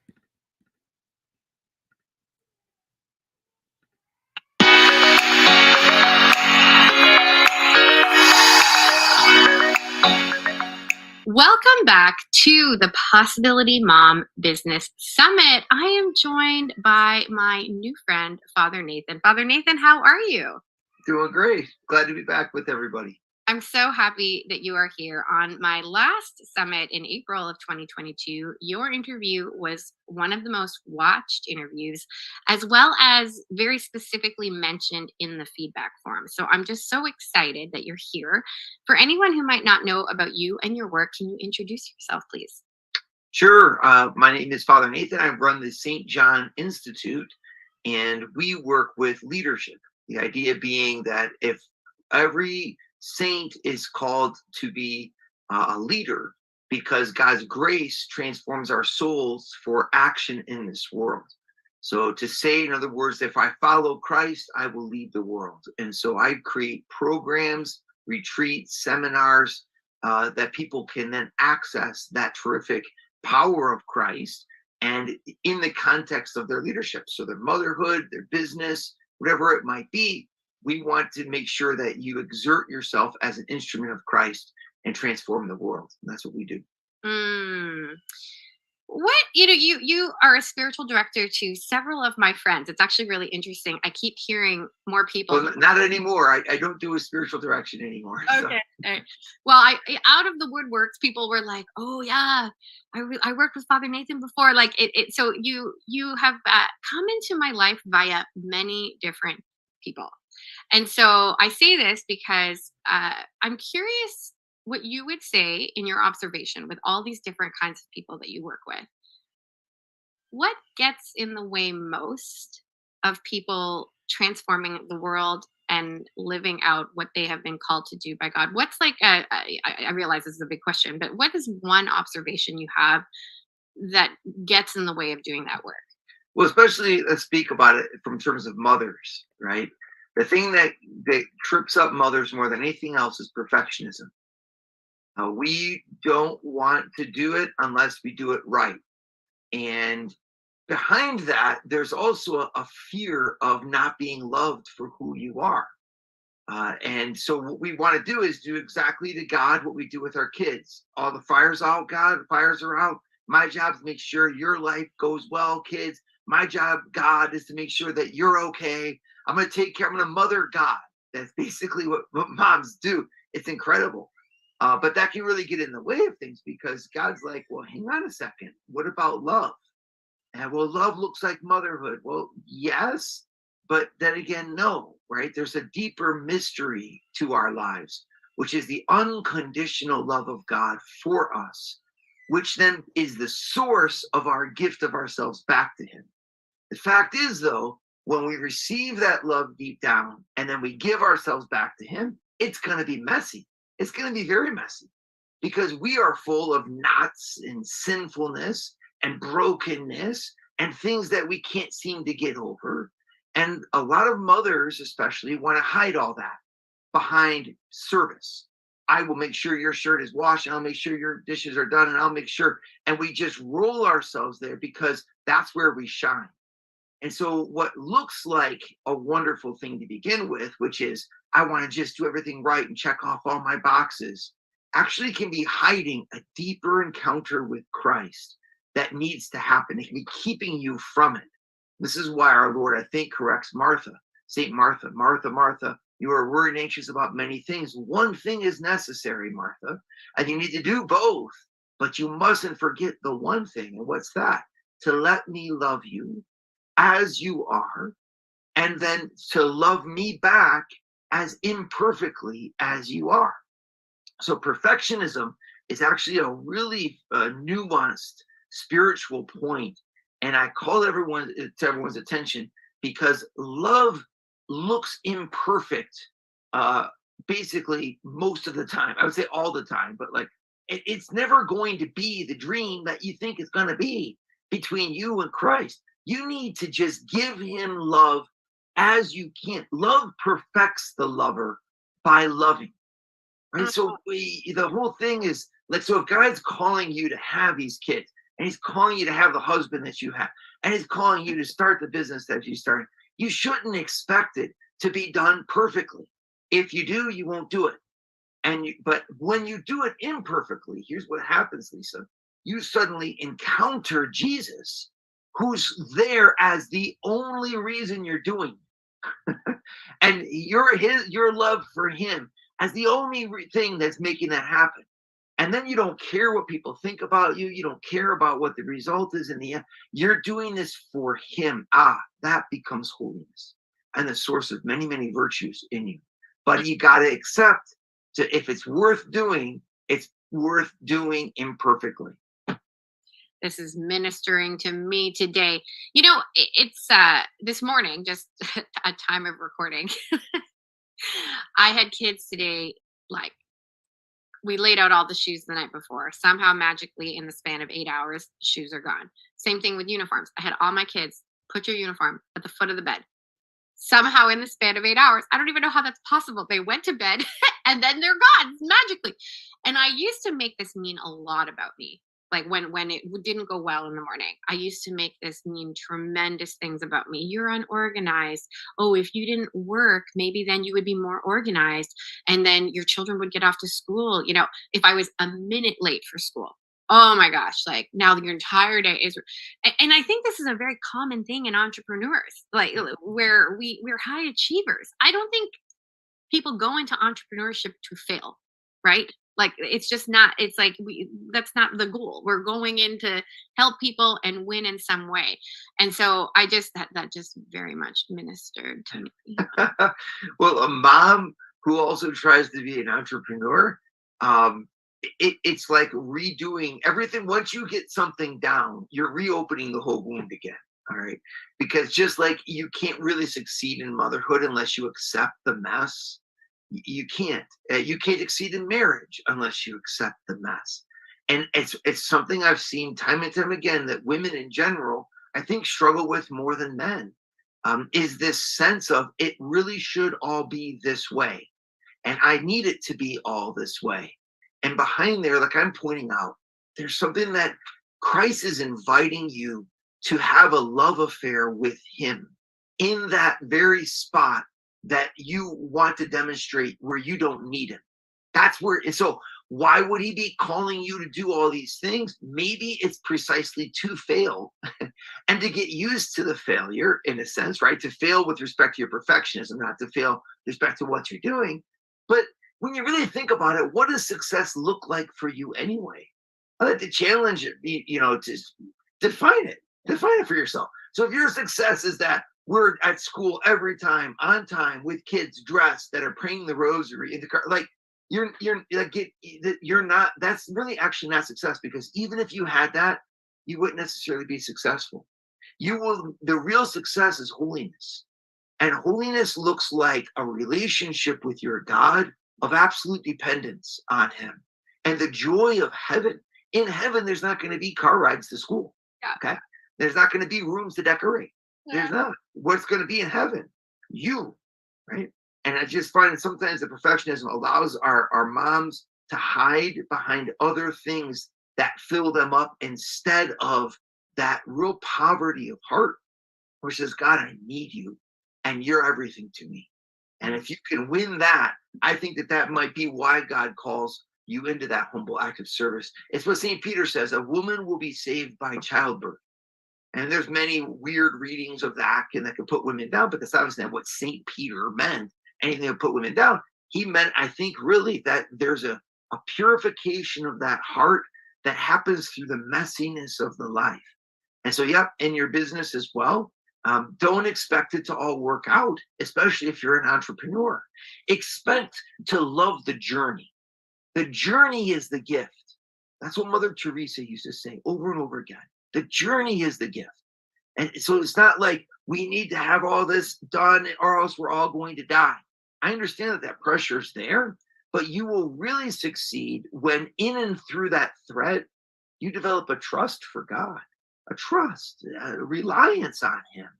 That when you have that deep down, well, then you've won a victory that's bigger than your business succeeding or failing. So let's talk about what this looks like in practice. This is the question I ask. I think I'm very grateful for my spiritual director that he allows me to text him so much, because I'll be constantly like, I did it again. I'm in that habit of wanting to control it all. But let's talk about what that looks like in actuality, because we have mortgages to pay, lots at time of recording. We're in this interesting kind of funky time of economy where prices are going up. And so there are natural things in the world that we do have to worry about as mothers. So what does it look like in practice when maybe money is tight, when maybe you ran a launch and it didn't go as abundantly as you thought? Maybe something breaks in your business. And again, the bills are getting higher, but your income isn't increasing. What does it look like in practice, Father Nathan, to just trust the Lord that he will provide? In practice, it looks like going forward. That's what it looks like. So I know that might sound abstract, so I'll get more concrete with it. But you need a simple thing you can write in your refrigerator and just put one word, forward. Okay, if you speak Spanish, you put adelante. right? And they put it right on there. And I use it because it was the motto of my favorite saint, one of my favorite saints, Junipero Serra, who founded 13 cities between the ages of 54 and 71. Okay. He walked 27,000 miles by foot because he couldn't ride a horse. His leg was injured. So he walked 27,000 miles. That's only between the ages of 54 and 71. I mean, it was just incredible. And his motto, adelante, siempre adelante, forward, always forward. And I think that's what trust looks like. When St. Peter's walking on water, trust looks like him walking on the water. Trust does not look like him stopping and then saying the wind and the waves, right? So I know that that'll require incredible virtue and discipline and soul. So we're going to get more practical about it. But you need to walk away from this having that one thought. Trusting in Jesus means taking the next step. Now, oftentimes that's a shift. Sometimes it could even be stopping. Sometimes you're like, you know what? It's the humility for me to say, I have to homeschool, or I can't homeschool, or I got to quit my job, or, it's just like, but at the same time, it's like, okay, pivot and move, because I will continue in one way or another to fight that good fight. The trust does not look like looking at everything that's in front of you and all the obstacles around you and saying that those have overcome me. And because of that, I'm going to die, right? So fear is a sign of, it's almost like fear is a normal thing for a human being who's sane, okay? But allowing fear to paralyze you, that, my friends, is not Christian. So don't worry so much about having fear. Worry about having paralysis. So paralysis is when the fear has now taken over me and dominated me. And now I am, whatever it is, I'm binge eating, I'm drinking, God forbid. I've just like let my kids go and I'm going out with my girlfriends over and over and over again because I'm running away from myself, right? That type of stuff, that's the attitude where you've got to be like, okay, there's legitimate recovery, there's legitimate recreation for myself.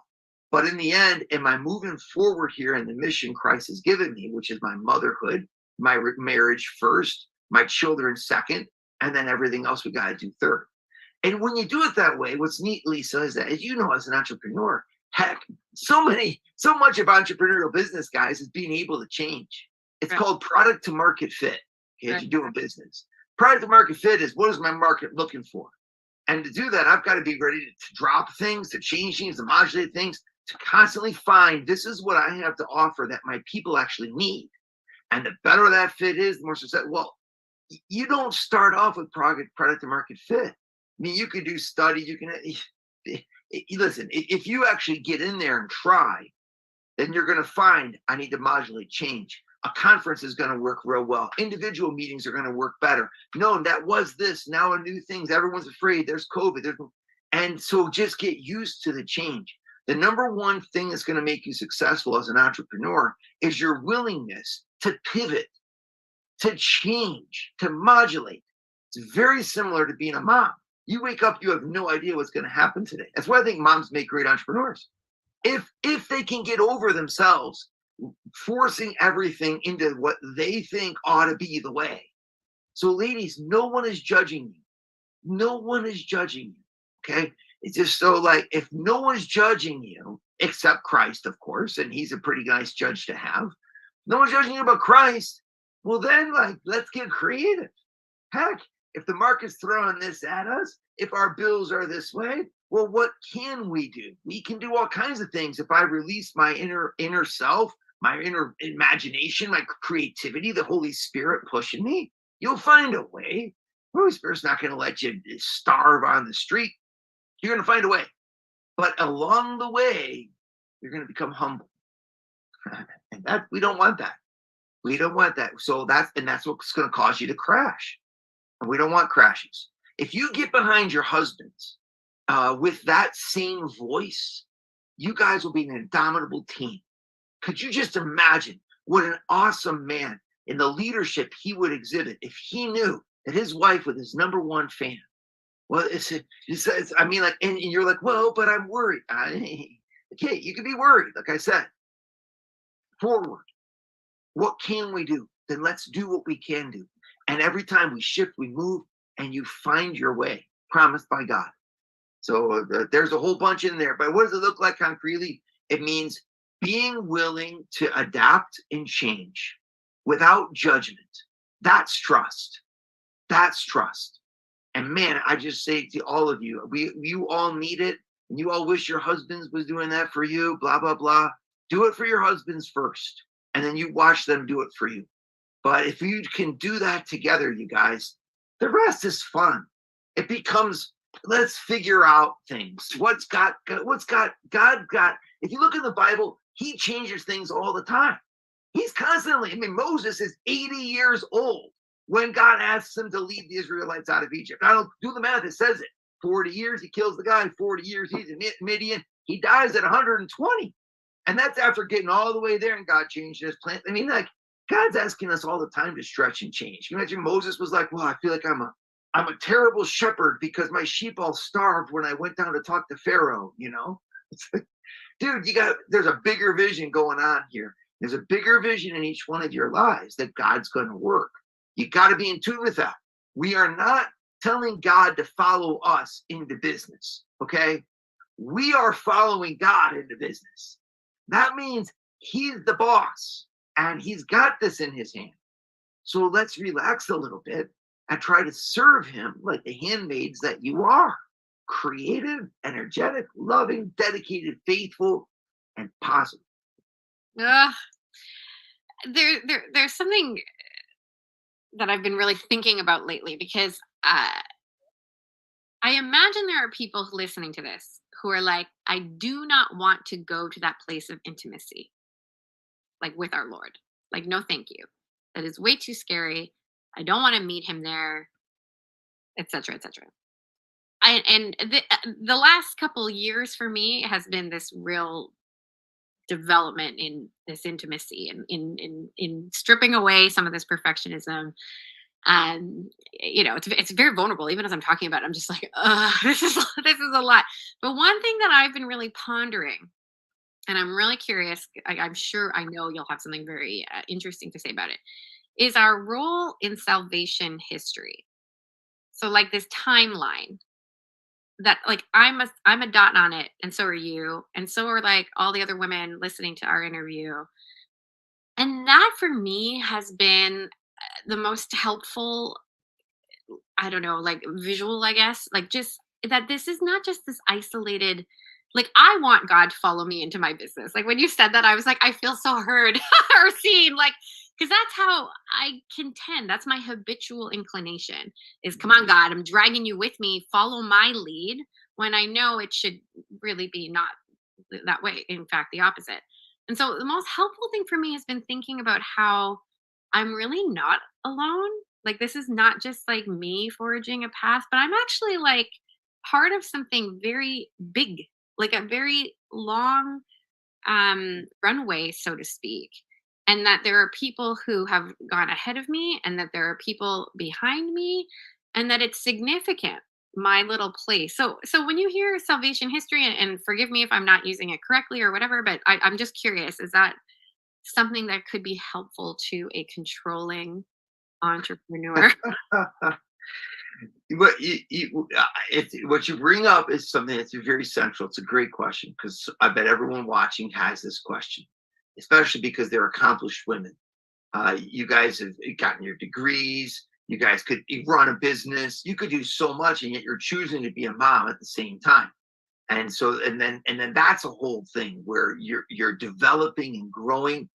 And there's a principle that a lot of times in Catholic spirituality, we don't do it right because we make it sound like God's supposed to be taking the lead, talking to you, making decisions for you, and you're just supposed to be strewing flowers upon his path, But in fact, it's not that way. There's a principle you can remember. Work as if everything depends upon you. Pray as if everything depends upon God. And that's seen in the Ignatius of Loyola. Work as if everything depends upon you, which means make the decisions, make your plans. Then you go to your prayer and you give it all up. And that's where it's really hard. That's where it's really hard. But that's where you do it in your prayer life. You do it, but then I mean, like, God can of course tell you what to do if he's welcome to. It's just I know not a lot of people that he does that to. He does it for some. There are some souls, but there are like very, very, very rare. Most of the time, it's like you're just out there trying to figure out what you're supposed to do next. You got to pay the bills. The kids are throwing up. The dog is going to die. The old dog. You got to put the dog down. Oh my gosh, right? And then of course at the same time, the pipes break in the toilets, and then so everything happens at once. And work is if everything depends upon you. God's got you there for a reason, and he's gifted you for a reason. Organize your life. Figure out what you can do. Create your brand. Think of your marketing strategy. Execute against it. Cut the elephant into pieces. Eat them one at a time. All of that. Okay? But pray as everything depends upon God. And here's why. Because just what you said in terms of salvation history is that in the end, Scott Hahn had this quote that I thought was really great. I'm not much, but I'm all I think about all day. Isn't that great? I'm not much, but I'm all I think about all day. We can think too much of ourselves in terms of the small battles. You can never think too much of yourself in terms of God's view. But like your business, your home decor, whether or not you got to downsize to make it through the fact your husband adjusted, these are not the battles, ladies. This is not the battle. The battle is your heart, right? And that battle of the heart, that's where God does his work through you in ways that are so far reaching that you couldn't even imagine the beauty. The hero of history is Jesus Christ. And we are sharing in his mystery by making his mystery present in our times, in our business, through our family. But it's Jesus's cross and his death on the cross that saves the world, right? And God might want you to undergo that death, saying, like, I could be doing all these things, and instead I'm doing laundry, right? Again. And then you find yourself pregnant with the other one. There's 21 more years. I'm going to be 70 when my kid graduates from high school. It's like, that could be the case for some of you, or at least 65 when the kid graduates from high school. And you're just going to yourself like, is this what my life was supposed to be? Remember that God's work is done in the heart and in the soul. The love that you give is everything. And so you're now saying, well, Father Nathan, I want to give it through my business, and I want to give it through well-dressed children, and I want to give it through dietetics, and I want to give it through helping other moms. And I'd say, great. Those are all the ways through which you wish to give it. But that mystery that you're giving through those different ways, that's something that isn't bound to those ways. And sometimes it's even given the best when those ways fail. And all the other little possibility moms are getting there, making their thousands. And you're a little possibility mom. You're like, I'm the impossibility mom, And you got to like not think that way. It may have been that Christ wanted you to carry that cross for the sake of some sinner. And his work in you is more beautiful. And in heaven, we will see that the last will be first and the first will be last. What Jesus is basically saying is, don't worry about the way the world categorizes success. Worry about how I categorize success. Here's how I categorize success. My love for you and your love for me, eye to eye, heart to heart, depend upon me. And if I give you success to manage, or if I give you failure to manage, it's me. And ladies, it's just so hard, especially when you are competent. You got competent because you got good grades. How do you get good grades? You make sure you're the teacher's favorite one. You really study for those tests, and you jump through hoops. And so we've trained our women today to be hoop jumpers. You just jump through one hoop to the next, and then I hold up another one. It's called make thousands of dollars by doing this, and you'll jump through that hoop, and you'll just be this little trained poodle. Jesus is like, I didn't come to train poodles, And like, you have got more in you than all of that. You have wisdom, grace, holiness. And so I'm not telling you to jump through any hoops. I'm telling you to do something much harder. And that is to depend upon me with love in your soul. And then as you jump through whatever hoops I ask you to do for this world, but you do it with this secret of love for me. Work as if everything depends upon you. Pray as if everything depends upon me. Love me. So when you say, we have difficulty going with intimacy there with our Lord, warning, red flag alert, ladies. You can run, but you can't hide. That intimacy with Christ is everything. When you have it, I'll put it this way. You can remember this, all you little entrepreneurs. This is a Father Nathan original. I could be wrong. Throw it away if you don't like it. Father Nathan original is this. If you're not ready to fail, you'll never succeed. Mm-hmm. True success is when you say, maybe it won't work out. And you can laugh at that, because that means you found something deeper than all the things you're trying to do. And that, my friends, is Christ's promise and his grace for you.